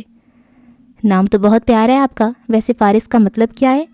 نرمی اور اپنی کم علمی کا اعتراف کرتی وہ ذرا سا آگے جھکی تھی۔ گھنے سیاہ بالوں کی کچھ لٹیں اس کے چہرے پر بکھریں، سونے کی چوڑیاں بھی کھنک اٹھیں۔ وہ لب بھینچے اس کی آنکھوں میں اجنبی نگاہوں سے دیکھتا رہا۔ مجھے سوچنے دو، شاید مجھے یاد آ جائے۔ ایک لمحے کا توقف کیا، پھر یوں ظاہر کیا جیسے اسے اچانک یاد آ گیا ہو۔ فارس کا مطلب ہے شہ سوار، ہارس رائڈ، وہ جو گھوڑے پر بیٹھتا ہے اور تلوار پکڑ کر فائٹ بھی کرتا ہے۔ نہ تو وہ گھوڑے پر بیٹھتا تھا نہ تلوار پکڑ کر فائٹ کرتا تھا۔ اس نے چہرے کا رخ موڑا اور ایک بار پھر باہر دیکھنے لگا۔ جمیلہ داؤد چند لمحوں تک اسے دیکھتی رہی، پھر اس نے اپنا ہاتھ بڑھایا۔ یہاں آؤ۔ اس نے ایک بار پھر جمیلہ کو دیکھا تھا، اب کہ ذرا سی خفگی سے۔ یقیناً جمیلہ کی مداخلت اسے پسند نہیں آ رہی تھی۔ میرے پاس آؤ، مگر وہ نہیں آیا تھا۔ پاپا کے پاس جانا ہے؟ اس کے چہرے کے تاثرات یکایک بدلے، آنکھیں آنسوؤں سے بھر گئیں، لب بھینچ گئے۔ آؤ۔ اب کہ جمیلہ نے ہاتھ بڑھا کر اپنی طرف بلایا تو وہ فوراً ہی اٹھ گیا، پکڑ کر اپنے قریب گیا تو اس کی باہوں میں سما گیا، اور پھر وہ رونے لگا۔ جمیلہ کی دھڑکنیں تھم گئیں، اپنے سینے سے لگائے اس کی پشت سہلاتے ہوئے وہ خود بھی عجیب سی کیفیت سے دو چار ہو گئی۔ فارس کو اپنا باپ، اپنی ماں چاہیے تھی، وہ ان کے لیے تڑپ رہا تھا۔ کچھ سوچ کر وہ اسی وقت فارس کو ساتھ لیے شیرازی مینشن میں آ گئی۔ اسٹڈی روم میں صوفے پر بیٹھ کر اس نے ہارون کا نمبر ملانے کے بعد ریسیور فارس کے کان کے ساتھ لگا دیا۔ کچھ ہی دیر میں کال ریسیو کر لی گئی۔ ہیلو، باپ کی آواز سماعت سے ٹکراتے ہی اس کی آنکھیں بھر گئیں۔ ہیلو پاپا۔ دوسری طرف سے ایک دم سناٹا چھا گیا، موت بھرا، وحشت بھرا سناٹا۔ اگلے ہی لمحے کال ڈسکنیکٹ ہو گئی، لیکن فارس بات کر رہا تھا، وہ اپنے باپ کو آوازیں دیے جا رہا تھا۔ اس نے بے اختیار ریسیور لے کر کریڈل پہ رکھ دیا۔ اسے لے جاؤ مدحت۔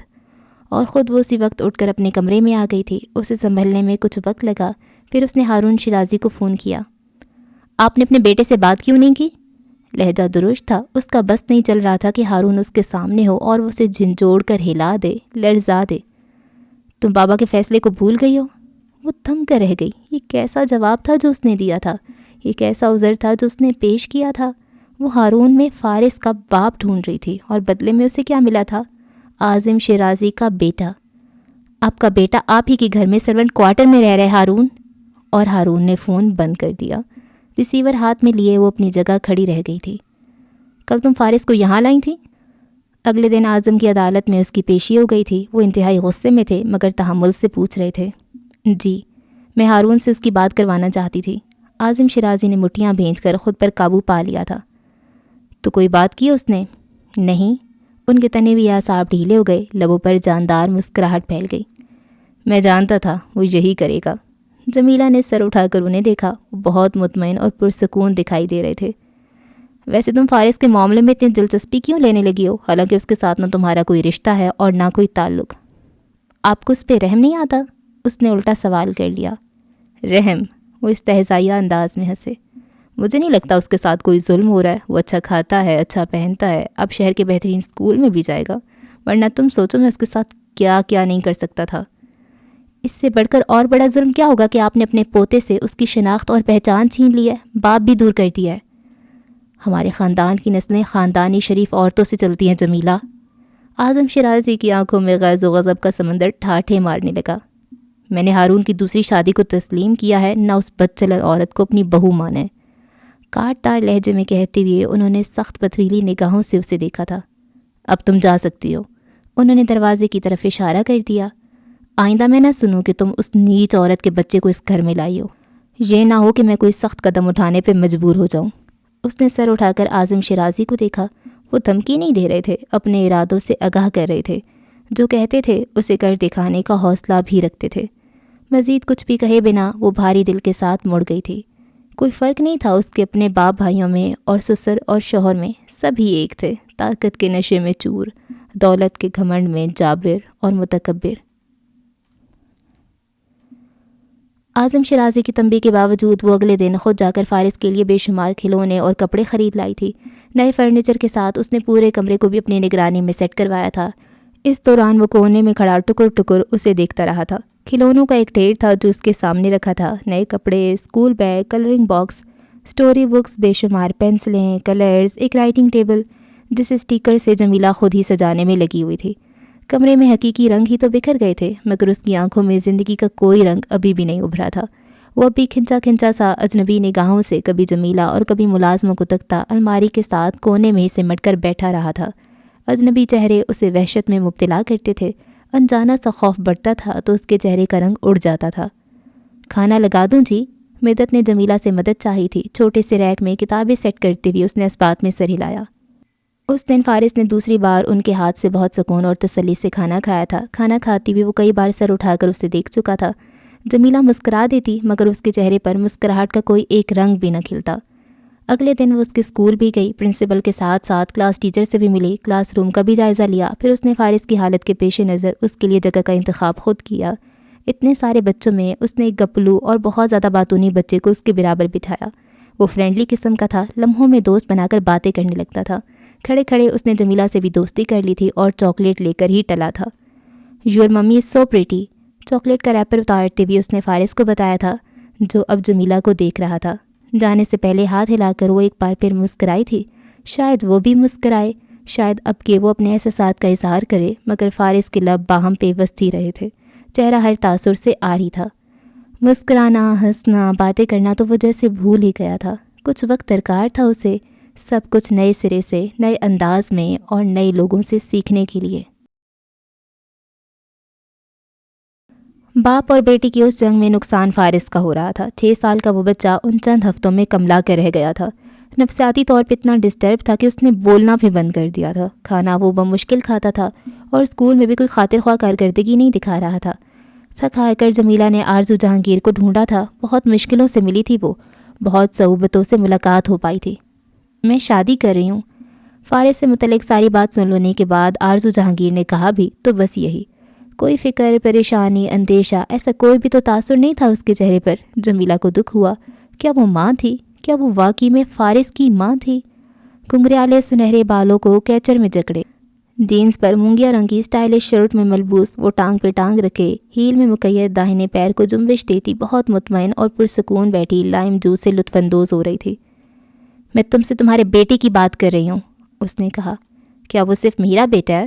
اپنے دودھیا کوہنیاں میز پہ ٹکائے وہ کچھ آگے ہوئی تھی۔ ویسے تم کیوں میرے بیٹے کے غم میں اتنی ہلکان ہو رہی ہو؟ تمہارے بیٹے کی جگہ نہ لے رہی اس لیے؟ پہلے مسٹر شیرازی تمہارے بیٹے کو قبول تو کر لیں۔ انتہائی برودت سے جمیلہ نے اس کی آنکھوں میں دیکھا تھا۔ اوہ کم آن، وہ ہنستی، سب جانتا ہے وہ بلڈی اولڈ مین۔ غصے اور حقارت سے اعظم شیرازی کا نام لیتے ہوئے اس نے پھر جمیلہ کو دیکھا۔ میں تمہاری ان باتوں پر یقین کرنے والی نہیں ہوں، اور اگر یہ حقیقت ہے بھی تب بھی یہ میرا درد سر نہیں۔ ہارون نے سپریشن کے وقت اسے اپنے ساتھ رکھنے کا فیصلہ کیا تھا، سو پلیز اگر کوئی بات تمہیں کرنا بھی ہے تو ڈائریکٹ ہارون سے کرو، مجھے سب میں مت گھسیٹو۔ اپنا ہینڈ بیگ شولڈر پہ ڈالتے ہوئے وہ جانے کے لیے اٹھ گئی تھی اور جمیلہ کتنی ہی دیر تک اپنی جگہ بیٹھی رہی تھی۔ پہلے ہارون کے رویے نے اسے مخمصے میں ڈالا تھا، اب آرزو جہانگیر کا رویہ اسے ورطہ حیرت میں ڈال رہا تھا۔ اس کا خیال تھا فارس کے بارے میں جاننے کے بعد آرزو اسے یہاں سے لے جائے گی، مگر وہ تو جیسے جمیلہ پر اپنا موقف واضح کرنے آئی تھی۔ آرزو سے ملاقات کے بعد اگلے کئی دنوں تک اس کا ذہن الجھا رہا۔ ایک دو بار اس نے اعظم شیرازی کا دل فارس کے لیے نرم کرنے کی کوشش بھی کی، مگر ہر بار وہ نام سن کر ہی یوں بھڑک اٹھتے جیسے جمیلہ نے ان کے پوتے کا نہیں کسی دشمن کا نام لے لیا ہو۔ دوسری طرف ہارون یوں خاموش ہو جاتا جیسے اس نے کچھ سنا ہی نہ ہو، اور تبھی اس نے فیصلہ کر لیا، اگر وہ شیرازی مینشن میں نہیں بھی رہتا تب بھی وہ اتنا بھی دور نہیں کہ جمیلہ کی محبت، توجہ اور اپنائیت سے محروم رہ سکے۔ مسئلہ ان باپ بیٹے کے درمیان ہے، اس کے اور فارس کے درمیان تو نہیں۔ سارے وعدے قاعدے ہارون سے جڑے ہیں، اس کے ساتھ تو ہرگز نہیں۔ مدت اس کی کیئر ٹیکر تھی، مگر جمیلہ داؤد کیئر سے آگے کا سوچتی تھی، محبت اور تربیت۔ فارس کو اپنی ڈیوٹی نہیں اپنی ذمہ داری سمجھ کر ٹریٹ کیا کرو مدت۔ میں جانتی ہوں بابا تمہیں تمہارے کام کی سیلری دیتے ہیں، مگر کچھ کام ایسے بھی ہوتے ہیں جو ہمیں خلوص دل سے اجر کی نیت سے کرنا چاہیے۔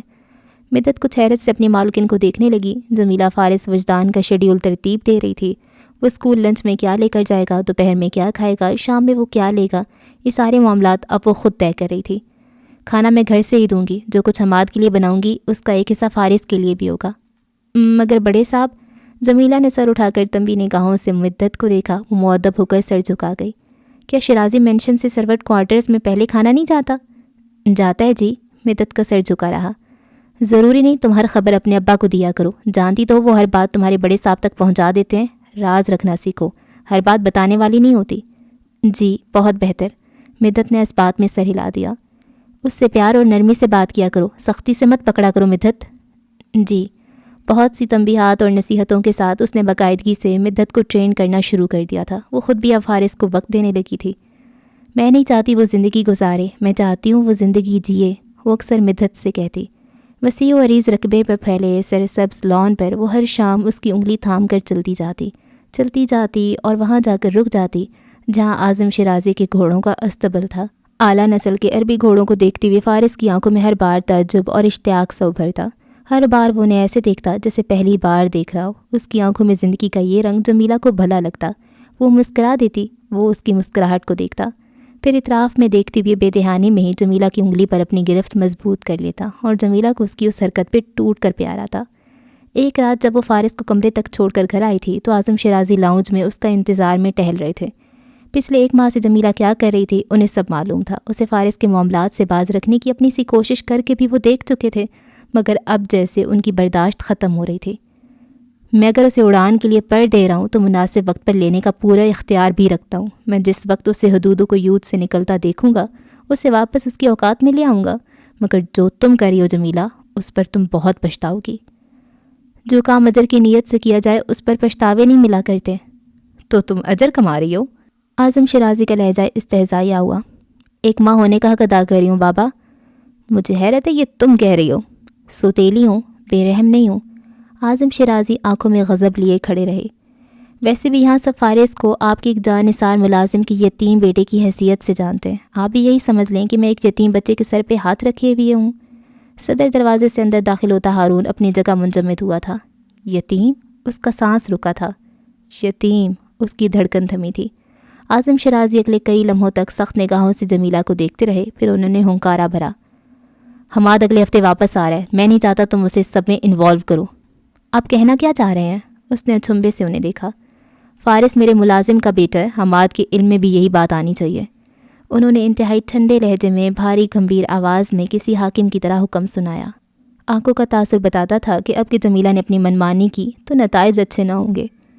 ایٹ لیسٹ آپ نے یہ تو مانا کہ حماد کا فارس کے ساتھ کوئی رشتہ ہے جسے چھپانے کی ضرورت ہے۔ عاصم شرازی مٹھیاں بھینچ کر رہ گئے۔ جمیلہ مزید کچھ بھی کہے بنا وہاں سے چلی گئی تھی۔ ہارون کمرے میں آیا تو وہ وارڈروب کھولے کھڑی تھی۔ گھڑی اور کف لنکس اتار کر ڈریسنگ ٹیبل پہ رکھتے ہوئے اس نے جمیلہ کو دیکھا۔ نائٹ گاؤن ہاتھ میں پکڑے وہ سیاہ آنکھوں میں غصہ لیے اس کی طرف مڑ گئی تھی۔ یتیم بچوں کو صبر آ جاتا ہے کہ وہ جانتے ہیں ان کے ماں باپ قبروں میں ہیں، اگر جو زندہ ہوتے تو ان کی حالت ایسی نہ ہوتی، لیکن جن بچوں کو معلوم ہو ان کے ماں باپ زندہ ہیں اور تب بھی ان کی یہ حالت ہے، ذرا سوچے انہیں صبر کیسے آتا ہوگا۔ بس کر دو جمیلہ۔ میں بس کر دوں؟ وہ ہارون پر چلا اٹھی۔ آپ بس کیوں نہیں کرتے؟ بابا کا فیصلہ بھاڑ میں گیا، ان کا فیصلہ۔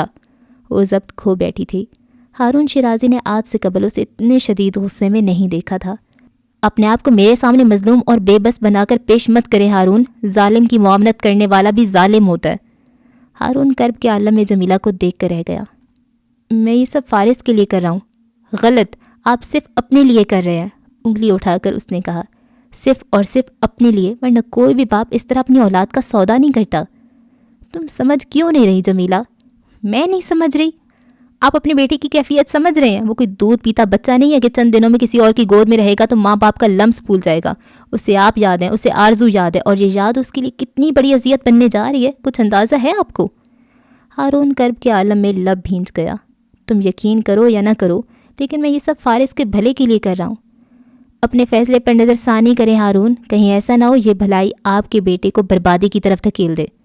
پاؤں پٹختے بھی وہ واش روم چلی گئی۔ دروازہ اس نے قدرے زور سے بند کیا تھا۔ ہارون شرازی بے بسی سے اپنی جگہ کھڑا رہ گیا تھا۔ اسکول سے واپسی پر سبزہ زار پہ قدم اٹھاتے ہوئے وہ سرونٹ کوارٹر کی طرف جا رہا تھا جب اسے ڈرائی وے پر بیرونی گیٹ کے عین سامنے ایک گاڑی رکتی ہوئی نظر آئی۔ سیاہ 3 پیس سوٹ میں ملبوس ہارون شرازی اپنے دوستوں کے ہمراہ گاڑی سے نکل رہا تھا۔ فارس اپنی جگہ رک گیا۔ اس نے پورے 3 ماہ بعد اپنے باپ کو دیکھا تھا۔ کتنی خوش نصیبی کی بات تھی کہ اس لمحے وہاں مدت یا آغا علی نہیں تھے جو اسے ہارون کے پاس جانے سے روک لیتے۔ وہ تقریباً بھاگتے ہوئے آیا اور باپ کے دوستوں کے سامنے ہی اس کی ٹانگوں سے لپٹ کر پھوٹ پھوٹ کر رونے لگا تھا۔ ہارون ایک لمحے کے لیے جامد ہوا تھا، ساکت، صامت۔ اگلے ہی لمحے وہ سنبھل گیا۔ یہ پیارا سا بچہ کون ہے؟ اس کے دوست کی بیوی نے کچھ اشتیاق سے دیکھتے ہوئے پوچھا تھا۔ ہارون کے ہاتھ متحرک ہوئے تھے۔ اس نے فارس کو خود سے الگ کیا۔ ہمارے ملازم کا بیٹا ہے، فارس وجدان۔ اس کے نرم و ملائم بالوں میں ہاتھ پھیرتے ہوئے اس نے آگے بڑھنا چاہا تھا، مگر فارس اس کی تمام تر کوششیں ناکام بناتے ہوئے ایک بار پھر اس سے لپٹا تھا، اور عین اسی لمحے مدت نہ جانے کہاں سے بھاگتی ہوئی آئی تھی۔ فارس کی تمام تر مزاحمت اور چیخ و پکار کے باوجود اسے اٹھا کر ساتھ لے گئی تھی۔ یتیم بچہ ہے، اس گھر کے سبھی مالکان اس سے بہت پیار کرتے ہیں، تو اس لیے۔ آغا علی نے فوراً وضاحت کرتے ہوئے ہارون شرازی کو اس سچویشن سے نکالنے کی اپنی سی کوشش کی تھی۔ دوست ہارون کے اخلاق سے متاثر نظر آتے شرازی مینشن میں جا چکے تھے اور مدت اسے کمرے میں واپس لے آئی تھی۔ رو رو کر وہ اپنی حالت ابتر کر چکا تھا، نہ کچھ کھا رہا تھا نہ کچھ پی رہا تھا۔ ہر کام سکون و تسلی سے کرنے والا بچہ یک ہذیانی ہو گیا تھا۔ دروازہ بند کیے اسے سنبھالنے کی اپنی سی کوشش کرتے مدت خود بھی رونے بیٹھ گئی۔ وہ اپنے بابا کا بیٹا تھا اور بابا اسے کسی ملازم کا بیٹا کہہ گئے تھے۔ یہ بات اپنی تمام تر تلخیوں کے ساتھ اسے اس عمر میں سمجھ آنے والی نہیں تھی۔ وہ ہارون سے وجدان کر دیا گیا تھا۔ اس حقیقت کا ادراک بھی اس کی مزاحمت توڑنے کے لیے ناکافی تھا۔ اس دن وہ جمیلہ داؤد کی وجہ سے کچھ حد تک سنبھل گیا تھا، مگر اس نے ہارون تک پہنچنے کی کوشش ترک نہیں کی تھی۔ ہر بار مدت اور آغا علی اس کے سامنے آ جاتے تھے، ہر بار کوئی نہ کوئی اس کی دیوار بن جایا کرتا تھا۔ وہ کچھ بڑا ہوا تو پابندیوں کے ساتھ تلخ حقیقتوں کا ادراک اسے بہت اچھے سے ہونے لگا۔ رویے بہتر انداز میں سمجھ آئے تو وہ جان گیا مدت اور آغا علی کبھی بھی اس کی دیوار نہیں تھے۔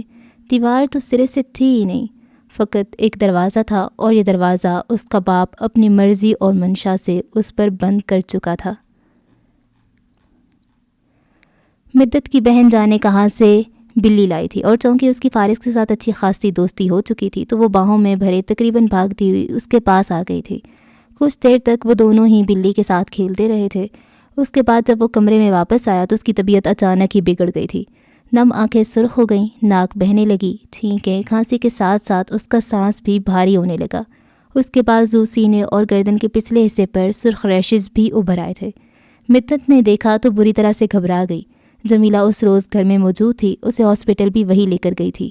ہی از الرجک ٹو کیٹس، ڈاکٹر نے چیک اپ کے بعد آگاہی دی تھی۔ اگلے کئی لمحوں تک وہ ڈاکٹر کے ساتھ اس کی کنڈیشن ڈسکس کرتی رہی تھی اور وہ کچھ احتیاطی تدابیر سے متعلق جانکاری دیتے رہے۔ شام کے 7 بجے جب وہ گھر آئی تو اسے سسر کی آمد کی اطلاع پہنچا دی گئی۔ مدت فارس کو ساتھ لیے سرونٹ کوارٹر چلی گئی تھی اور اس نے لاؤنج کا رخ کیا تھا۔ وہ خود کو سوال جواب کے لیے تیار کر کے ان کے سامنے آن کھڑی ہوئی۔ مجھے یاد نہیں پڑتا میں نے فارس کی ذمہ داری تمہیں سونپی ہو۔ وہ فارس کے معاملات میں جمیلہ کی بے جا مداخلت سے تنگ آ چکے تھے۔ اس کی طبیعت خراب ہو گئی تھی، ایمرجنسی میں لے جانا پڑا۔ یہ کام مدت اور آغا علی بھی کر سکتے تھے۔ میں فارغ تھی، سوچا میں ہی کر دوں۔ ویسے آپ پوچھیں گے نہیں اس کی طبیعت کیوں خراب ہوئی؟ I'm not interested. You should be interested. اس سے بھی آپ کی طرح بلیوں سے الرجی ہے۔ اپنی بات کے اختتام پر وہ مڑ گئی تھی۔ سیڑھیاں چڑھتے ہوئے اس نے ایک مرتبہ بھی اعظم شیرازی کے چہرے کے تاثرات دیکھنے کی کوشش نہیں کی تھی۔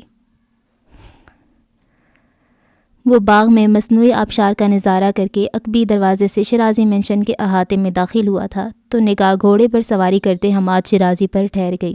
برچز میں ملبوس وہ اپنے انسٹرکٹر کے ہمراہ تھا۔ حماد شیرازی، اس کا بڑا بھائی، ایک خاندانی عزت دار خاندان سے تعلق رکھنے والی عورت کا بیٹا، جمیلہ کا بیٹا۔ اپنے ننھیال کی بدولت، ماں کے مضبوط بیک گراؤنڈ اور دونوں خاندانوں کے بیچ ہونے والی بزنس ڈیل کی وجہ سے وہ ایک ٹرافی چائلڈ تھا، پرکشش، ذہین، اور پھر اس گھر میں وہ اپنے دادا کا لاڈلا تھا، ماں کا چہیتا، اور باپ کے لیے تو وہ ویسے بھی اہم تھا۔ فارس کی زندگی اسکول سے فقط اس کمرے تک ہی محدود تھی اور حماد تو اس عمر میں دنیا گھوم رہا تھا۔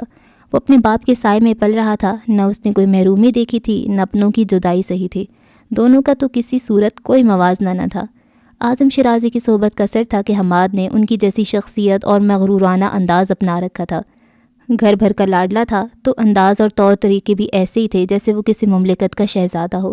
آج اس کی برتھ ڈے تھا اور اسی مناسبت سے شیرازی مینشن کو ڈیکوریٹ کیا جا رہا تھا۔ اس کی ہر خوشی اور کامیابی کو ہمیشہ ایسے ہی شاندار انداز میں سیلیبریٹ کیا جاتا۔ اس نے اپنے باپ کو دیکھا، ہارون شیرازی جینز پر وائٹ شرٹ میں ملبوس، آنکھوں سے گلاسز اتار کر جیب میں اٹکاتے ہوئے ایونٹ پلانر سے بات کر رہا تھا۔ اس نے بس ایک لمحے کے لیے اسے دیکھا، پھر رخ بدل کر اپنے کمرے میں آ گیا۔ کمرے کی کھڑکیاں کھلی ہوئی تھیں۔ سماعت سے ہارون شیرازی اور حماد کی آواز ٹکرانے لگی۔ زندگی سے بھرپور کہے تھے، خوشیاں تھیں اور مسرت کے رنگ جو ان کی آنکھوں سے جھلکتے تھے۔ اسے شیرازی مینشن میں رہتے ہوئے 1.5 سال ہونے کو تھا، مگر وہ ابھی تک ان رویوں کا عادی نہیں ہو پایا تھا۔ ہمیشہ کی طرح وہ آج بھی بری طرح سے ڈسٹرب ہو گیا تھا۔ کھڑکیاں دروازے بند کر کے وہ اپنے بیڈ میں گھس کر کہانیوں کی کتاب پڑھنے لگا۔ پھر اس نے ڈرائنگ بک نکال لی، کچھ دیر تک رنگ بھرتا رہا، پھر اس نے اسٹیکرز اٹھا لیے اور اپنی نوٹ بک پر جگہ جگہ لگانے لگا۔ اس سے بھی اکتا کر اس نے نوٹ بک کے تمام صفحے پھاڑ ڈالے، انہیں نوچ کسوٹ کر پرزے کر کے ڈسٹ بن میں پھینکا اور ایک بار پھر کھڑکی کے سامنے جا کھڑا ہوا۔ سفید اور نیوی بلو رنگ کی تھیم میں اسٹیج ڈیکوریٹ کیا جا چکا تھا۔ کرسیاں اور گول میزیں اب ترتیب سے رکھی جا رہی تھیں۔ یکا اسے نیلا رنگ بہت برا لگنے لگا۔ سفید رنگ سے اسے یکدم نفرت ہوئی اور تبھی اس کی نظر جمیلہ داؤد پر پڑی۔ وہ انتظامات کا سرنو جائزہ لے رہی تھی۔ مصروفیت کی بنا پر آج وہ اس سے ملنے نہیں آ سکی تھی اور چونکہ آج چھٹی کا دن تھا تو معمول کے مطابق پچھلے 4 گھنٹوں سے اس کا ہی انتظار کر رہا تھا۔ جمیلہ آج نہیں آئے گی، وہ جانتا تھا۔ وہ شیرازی ہاؤس میں منعقد کیے جانے والی ہر تقریب میں ایسے ہی نظر انداز کر دیا جاتا تھا۔ باقی سب نظر انداز کر دیں، وہ قبول کر لیتا تھا۔ جمیلہ سے وہ نظر انداز ہو جائے تو اس کی جان پر بن جاتی تھی۔ اور چونکہ شیرازی مینشن میں خاندان بھر کے لوگ اکٹھے ہوتے تھے، اس لیے ہر فنکشن، گیدرنگ اور تقریب پر فارس کے لیے ایک ہی اصول ہوتا تھا۔ شام کے 5 بجے کے بعد اسے کسی طور پر بھی اپنے کمرے سے باہر آنے کی اجازت نہیں ہوتی تھی اور مدت اس بات کا خاص خیال رکھتی تھی کہ وہ جلدی سو جائے۔ مگر کیا اسے نیند آ جایا کرتی تھی؟ شاید نہیں، یقیناً نہیں۔ آج بھی ایک پابندی عائد ہوگی، آج کی تقریب بھی اس کے لیے ایک سزا کی طرح ہوگی۔ اور پھر جیسے ذہن میں کوئی خیال ابھرا اور وہ بیگ میں ضرورت کی چند اشیاء، story books, colouring papers, colours اور چاکلیٹ وغیرہ رکھ کر باہر نکل گیا۔ جانے سے پہلے وہ مدت کے لیے پیغام چھوڑ کر گیا تھا کہ وہ کل تک گھر واپس آ جائے گا، لیکن وہ جا کہاں رہا ہے یہ اس نے نہیں بتایا۔ شرازی مینشن کے کبھی دروازے سے باہر نکل کر باغ میں چلتے ہوئے اس نے صدقے دل سے دعا کی کہ آج بارش ہو جائے، ایسی موسلادھار بارش کے سٹیج اڑ جائے، کرسیاں میز ٹوٹ جائیں، سفید رنگ ملگجا سا ہو اور آسمانی رنگ پر دھبے پڑ جائیں۔ وہ اب ڈاکٹر مصطفیٰ کی طرف جا رہا تھا۔ مین روڈ پر 2 منزلہ مکان سے منسلک ان کا ذاتی کلینک تھا، جس کی مخالف سمت روڈ کی دوسری طرف وسیع و عریض رقبے پر پھیلا سبزہ زار کھیت کھلیان اور باغات تھے۔ شرازی مینشن ان باغات کے عقب میں بلندی پر واقع تھا۔ فارس باغ کے راستے اکثر اوقات ان کے پاس چلا جایا کرتا تھا۔ کبھی وہ اسے کلینک کے اندر اپنے آفس میں بٹھا کر فارغ اوقات میں باتیں کرتے رہتے اور کبھی اپنے ساتھ گھر لے جاتے۔ اس دن ان کا آف تھا اور وہ اسے گھر میں ہی ملے تھے اور کچھ حیران ہو کر اسے دیکھ رہے تھے۔ بھویں سکڑی ہوئیں، تیور بگڑے ہوئے اور چہرے پر سرخی سی پھیلی تھی جیسے وہ خود پہ ضبط کیے ہوئے ہو۔ ڈاکٹر مصطفیٰ نے اپنے ننھے مہمان کو اندر آنے کا راستہ دیا اور اس سے قبل کہ وہ خود سے کچھ دریافت کرتے اس نے سر اٹھا کر پوچھا، can I stay here tonight? Doctor مصطفیٰ نے اچنبھے سے اسے دیکھا، پھر اپنے بھورے بالوں میں ہاتھ پھیرتے ہوئے اس کے سامنے بیٹھ گئے۔ ہاں کیوں نہیں، کیا تمہاری کیئر ٹیکر جانتی ہے کہ تم آج یہاں رہو گے؟ ایک لمحے کے لیے اس نے ڈاکٹر مصطفیٰ کو دیکھا، اس کے حلق میں گلٹی ابھر کر معدوم ہوئی، پھر اس نے اس بات میں سر ہلا دیا۔ ڈاکٹر مصطفیٰ مسکرا دیے، اس کے نرم ملائم بالوں میں ہاتھ پھیرتے ہوئے اٹھ کر کچن میں چلے گئے۔ وہ بھی اپنا بیگ اتار کر ان کے پاس آ گیا۔ اپنے 7.5 سالہ ننھے مہمان کی خاطر مدارت کرتے ہوئے وہ آج کچھ زیادہ ہی پرجوش اور خوش دکھائی دیے۔ میری سب سے بڑی بیٹی کی یہاں کل پورے 15 برس بعد بیٹا ہوا ہے۔ پلیٹ سے رول اٹھاتے ہوئے فارس نے انہیں دیکھا۔ اصل میں وہ ٹوئنز ہیں، ایک بیٹی ہے اور ایک بیٹا۔ وہ مسکراتے ہوئے کرسی کھینچ کر بیٹھ گئے تھے۔ بہت بہادر ہے میری نواسی، بھائی کو ساتھ ہی لائی ہے۔ جانے کیا سوچ کر وہ مسکرائے، پھر انہوں نے تصویر نکال کر اسے دکھائی۔ اس میں لڑکی کون ہے اور لڑکا کون ہے؟ ایک جیسے بچوں نے فارس کو الجھا دیا۔ دونوں کے کپڑے بھی ایک ہی جیسے سفید رنگ کے تھے۔ ڈاکٹر مصطفیٰ نے تصویر پکڑ کر دیکھی، پھر دوبارہ دیکھی۔ اللہ جانے، بڑبڑا کر اٹھ گئے۔ اب وہ اس کے لیے فروٹ رائفل بنا رہے تھے۔ فارس نے تصویر اٹھا لی۔ ننھے منھے سے بچے گہری نیند میں تھے۔ وہ کافی دیر تک دلچسپی سے انہیں دیکھتا رہا۔ غالباً اتنے چھوٹے بچوں کو دیکھنے کا اتفاق اسے پہلی بار ہوا تھا۔ اپنی ساری نواسیوں کے نام میں نے ہی رکھے ہیں، اب میری بڑی نواسی حفصہ چاہ رہی ہے کہ اس کا نام بھی میں ہی رکھوں۔ انہوں نے ایک لمحے کے لیے رک کر کچن کی کھڑکی سے باہر لان کی کیاریوں میں پھولوں کو دیکھا، پھر کچھ سوچا۔ وردہ کیسا رہے گا؟ اب وہ اپنے مہمان سے پوچھ رہے تھے جو پلیٹ سے دوسرا رول اٹھا رہا تھا۔ وردہ یعنی پھول، باہر کے موسم میں آئی ہے، وہ ہے بھی پھولوں جیسی۔ ایک بار پھر تصویر پکڑ کر وہ اپنی نواسی کو کھوجنے لگے۔ یا پھر کوئی اور نام؟ میں بتاؤں؟ اپنا رول کھاتے ہوئے فارس نے کہا۔ ڈاکٹر مصطفیٰ اس کے بیسٹ فرینڈ تھے، ان کی مشکل آسان کرنا اس کا فرض تھا۔ ہاں کیوں نہیں، وہ خوش ہوئے۔ آپ جنت رکھ دیں۔ ڈاکٹر مصطفیٰ نے چونک کر سر اٹھایا۔ جنت؟ مس عادیہ نے اپنی بیٹی کا نام جنت رکھا ہے، پیارا نام ہے نا؟ وہ کہہ رہا تھا۔ ڈاکٹر مصطفیٰ اس پر نگاہ جمائے بیٹھے رہ گئے تھے۔ ان کی توجہ کسی ایک پھول پر تھی، مگر فارس انہیں لا علمی میں کتنی بڑی تصویر دکھا گیا تھا۔ وردہ ایک پھول اور جنت میں تو جیسے ہر طرح کے پھول سما جاتے ہیں، انہوں نے سوچا۔ واقعی بہت پیارا نام ہے، بس آج سے میری نواسی کا نام جنت ہے۔ وہ فارس کے بالوں میں انگلیاں پھیرتے مسکراتے ہوئے اٹھ گئی۔ اس نے فروٹ رائفل کھایا، ڈاکٹر مصطفیٰ کے ساتھ سبز چائے بھی پی، لان کے پھولوں کو پانی بھی دیا، آسٹریلین طوطوں کو چوری بھی کھلائی، ڈرائنگ بک میں رنگ بھی بھرے اور بارش کی دعا بھی کی۔ اور ٹھیک 1 گھنٹے کے بعد سپہر کے غروب ہوتے ہی سورج پر کالی گھٹا چھا گئی۔ ہوائیں تیز ہوئیں تو دور سے مٹی اور دھول اٹھتی ہوئی نظر آئی، اور دیکھتے ہی دیکھتے ہر طرف دھند چھا گئی۔ بارش کا پہلا قطرہ اس کی گال پر ہی گرا تھا۔ اس نے خوشگوار حیرت سے سر اٹھا کر آسمان کو دیکھا، پھر ہاتھ پھیلائے سیڑھیاں اتر کر لان میں آ گیا۔ بادلوں کی گڑگڑاہٹ کے ساتھ آسمان پر کہیں بجلی چمکی تھی۔ وہ رات کی بارشوں سے جتنا خائف ہوتا تھا، دن کی بارشیں اسے اتنا ہی محظوظ کرتی تھیں۔ ڈاکٹر مصطفیٰ بھی اس کے ساتھ ہی رم جھم بارش انجوائے کرتے رہے، اور جیسے ہی بارش نے زور پکڑا وہ اسے ساتھ لیے اندر آ گئے۔ کافی عرصے بعد انہوں نے فارس کو بے انتہا خوش دیکھا، جو تصور ہی تصور میں نیلی سفید تھیم سے سجی کرسیوں کو فضا میں ٹوٹتا بکھرتا دیکھ رہا تھا۔ میں نے اللہ سے دعا کی تھی کہ بارش ہو جائے، اس نے اشتیاق عالم میں ڈاکٹر مصطفیٰ کو بتایا تھا۔ میں نے اللہ سے کہا بہت زور کی آندھی آئے۔ اس نے ہاتھ بھی پھیلائے، اچھل کر بھی دکھایا۔ پیشانی پر بکھرے بال آنکھوں پر گرے۔ ڈاکٹر مصطفیٰ نے اس کی آنکھوں میں عجیب سی خوشی دیکھی۔ وہ مسکرائے۔ تاکہ حماد کے بھی سارے کھلونے ٹوٹ جائے اور اس کی پارٹی بھی خراب ہو جائے۔ ڈاکٹر مصطفیٰ کی مسکراہٹ یک لخت تھم گئی، انہیں سکتا ہوا۔ وہ تعجب سے فارس وجدان کو دیکھ کر رہ گئے۔ حماد شرازی، بزنس ٹائکون اعظم شرازی کا پوتا۔ اچھے بچے کسی کا برا نہیں چاہتے، انہوں نے ٹوکا۔ میں اچھا ہوں ہی نہیں، فارس نے بڑے آرام سے اعتراف کر لیا۔ وہ اسے دیکھ کر رہ گئے۔ میں نے برا نہیں چاہا، میں نے بس یہ کہا کہ بارش ہو جائے اور آندھی بھی آئے۔ اب کہ اس نے ذرا سی خفگی کے ساتھ انہیں وضاحت دی تھی، ڈاکٹر مصطفیٰ اپنی مسکراہٹ ضبط کر گئے۔ تم حماد کو ناپسند کرتے ہو؟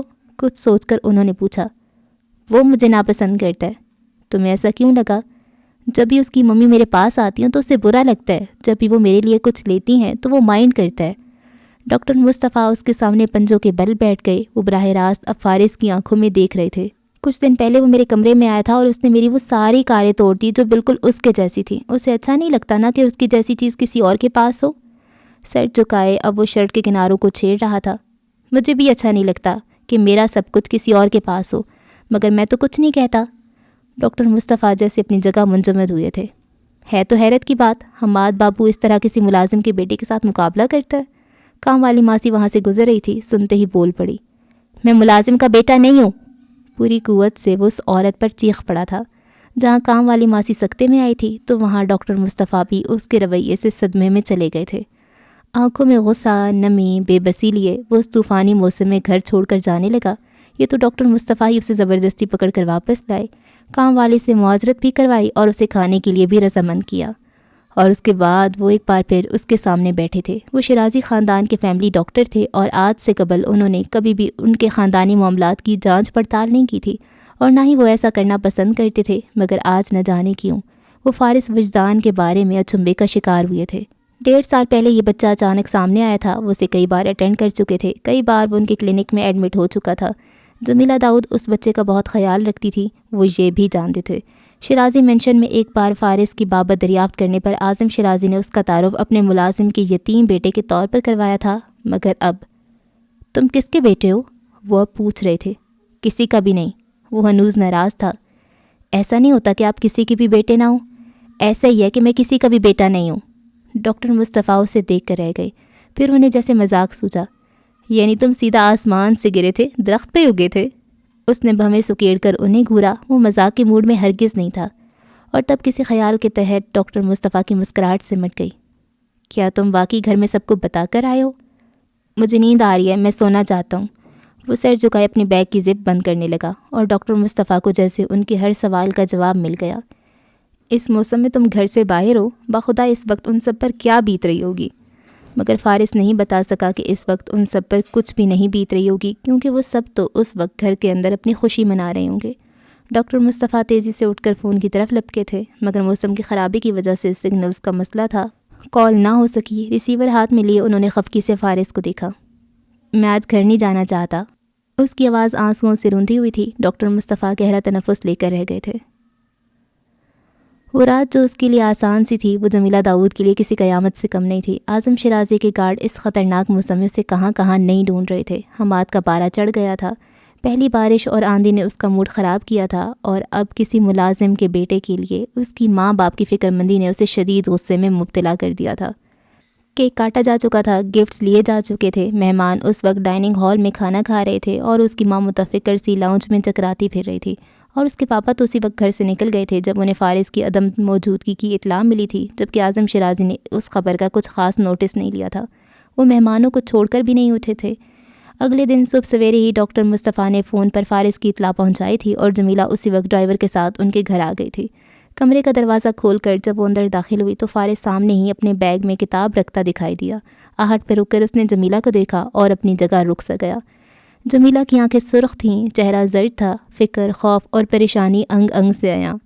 ڈاکٹر مصطفیٰ نے دیکھا وہ تڑپ، وہ خوف اور پریشانی ایسی تھی جیسے کسی سگی ماں کی اپنے بچے کے لیے ہوتی ہے۔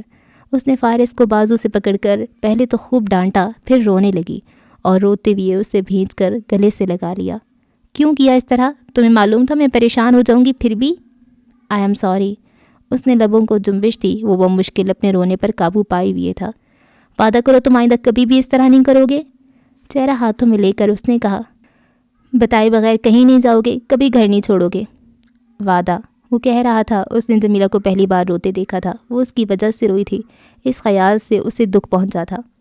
آپ بھی نہیں جائیں گی؟ اس عرصے میں پہلی بار وہ اپنا کوئی خدشہ لبوں پر لایا تھا۔ ہاں، میں بھی نہیں جاؤں گی، جمیلہ نے یقین دہانی کرائی تھی۔ ڈاکٹر مصطفیٰ اپنی جگہ خاموش کھڑے تھے، انہوں نے کوئی سوال نہیں کیا تھا۔ میں اپنے شوہر اور سسر کی طرف سے بے رخی نہیں دکھا پائی، میرا دل پر میرا اختیار نہیں ہے۔ وہ چائے کے لیے ان کے پاس رک گئی تھی اور ساری بات بتانے کے بعد سر جھکائے کہہ رہی تھی، محبت بھی رزق کی طرح ہوتی ہے، جس کی جو جگہ جس دل میں لکھی ہو مل کر رہتی ہے۔ یہ اس بچے کا رزق ہے جمیلہ، وہ تم سے وہی حصہ لے رہا ہے جو اس کے لیے آسمان پر طے کر دیا گیا تھا۔ وہ کہہ رہے تھے، وہ نم آنکھوں سے انہیں دیکھ کر رہ گئی تھی۔ جو وعدہ اس نے کیا تھا وہ اس وعدے پر قائم رہا تھا، مگر جو وعدہ جمیلہ کا تھا وہ اسے ایفا نہ کر سکی تھی۔ ٹھیک 3 سال بعد جب حماد کا ایڈمیشن امریکہ کے ایک بہترین اسکول میں ہوا تو آنن فانن اعظم شرازی نے جمیلہ کو امریکہ شفٹ ہو جانے کا عندیہ دے دیا۔ ہارون پہلے سے وہاں موجود تھا، شرازی انٹرپرائز کی امریکہ کی فرم کو آج کل وہی سنبھال رہا تھا۔ 11 سال کی عمر میں وہ خبر فارس کے لیے کسی صدمے سے کم نہیں تھی۔ جمیلہ کے بغیر اس کی زندگی کا تو کوئی تصور ہی نہیں تھا۔ وہ اس کے لیے ماں تھی اور وہ اس ماں کے بغیر زندہ نہیں رہ سکتا تھا۔ جمیلہ کے لیے بھی یہ سب مشکل تھا، مگر وہ مجبور تھی۔ حماد کے لیے اس کا امریکہ میں ہونا بے حد ضروری تھا۔ میں جلد واپس آ جاؤں گی، جانے سے قبل وہ اس سے ملنے آئی تھی تو اس نے کہا تھا، اور وہ چپ چاپ کھڑا رہا تھا۔ جمیلہ نے آگے بڑھ کر اس کا ماتھا، اس کا گال چوما تھا اور گلے سے لگا کر اسے بہت پیار کیا تھا، اور وہ خاموشی سے یوں کھڑا رہا تھا جیسے وہ چند دنوں کے لیے دوسرے شہر تک جا رہی ہو اور اس کے جانے سے اسے کوئی فرق ہی نہ پڑ رہا ہو۔ اس کا رویہ جہاں مدت کو پریشانی میں مبتلا کر گیا تھا، وہاں جمیلہ داؤد کے اندر بہت سے اندیشے جگا رہا تھا۔ وہ نارمل حالات میں پلا بڑا بچہ نہیں تھا کہ کسی بھی سچویشن کو نارمل انداز میں ہینڈل کر سکتا۔ ہر چوٹ اس کے لیے گہری، ہر غم اس کے لیے بڑا، اور ہر جدائی اس کے لیے ناقابل برداشت تھی۔ جمیلہ اس قدر محنت سے اسے اس مقام تک لائی تھی، اور اب جب بکھرتا دیکھا تو دل کرچی کرچی ہو گیا۔ سارا رستہ وہ بھی روتی رہی تھی، اور باغ کے درختوں کے جھنڈ میں چھپ کر فارس وجدان بھی۔ اس دن وہ مدت کو بھی بہت دیر تک ڈھونڈنے کے بعد باغ سے ملا تھا، اور کسی بھی صورت گھر واپس جانے کو رضامند نہیں ہو رہا تھا۔ وہ صدقہ ضدی ہمیشہ جمیلہ کے ہی قابو میں آیا کرتا تھا، مگر اس دن جمیلہ نہیں تھی تو ڈاکٹر مصطفیٰ ہی اس کے پاس آئے تھے۔ وہ ایک گھنے پیڑ کی نیچے دنیا جہاں سے رخ موڑے پنجوں کے بل بیٹھا تھا، ہاتھ میں چاقو تھا۔ درخت کے تنے پر کئی لکیریں کھینچی گئی تھی، کئی سوراخ کھودے گئے تھے۔ تم جانتے ہو وہ تم سے بہت پیار کرتی ہے، انہوں نے قریب پہنچ کر کہا تھا، اور یہ بھی جانتے ہو کہ وہ اپنی مرضی سے تمہیں چھوڑ کر نہیں گئی ہے۔ فارس کا سر ہنوز جھکا رہا تھا، وہ درخت کے تنے پر اسی دستی چاقو سے کھرچتا رہا تھا۔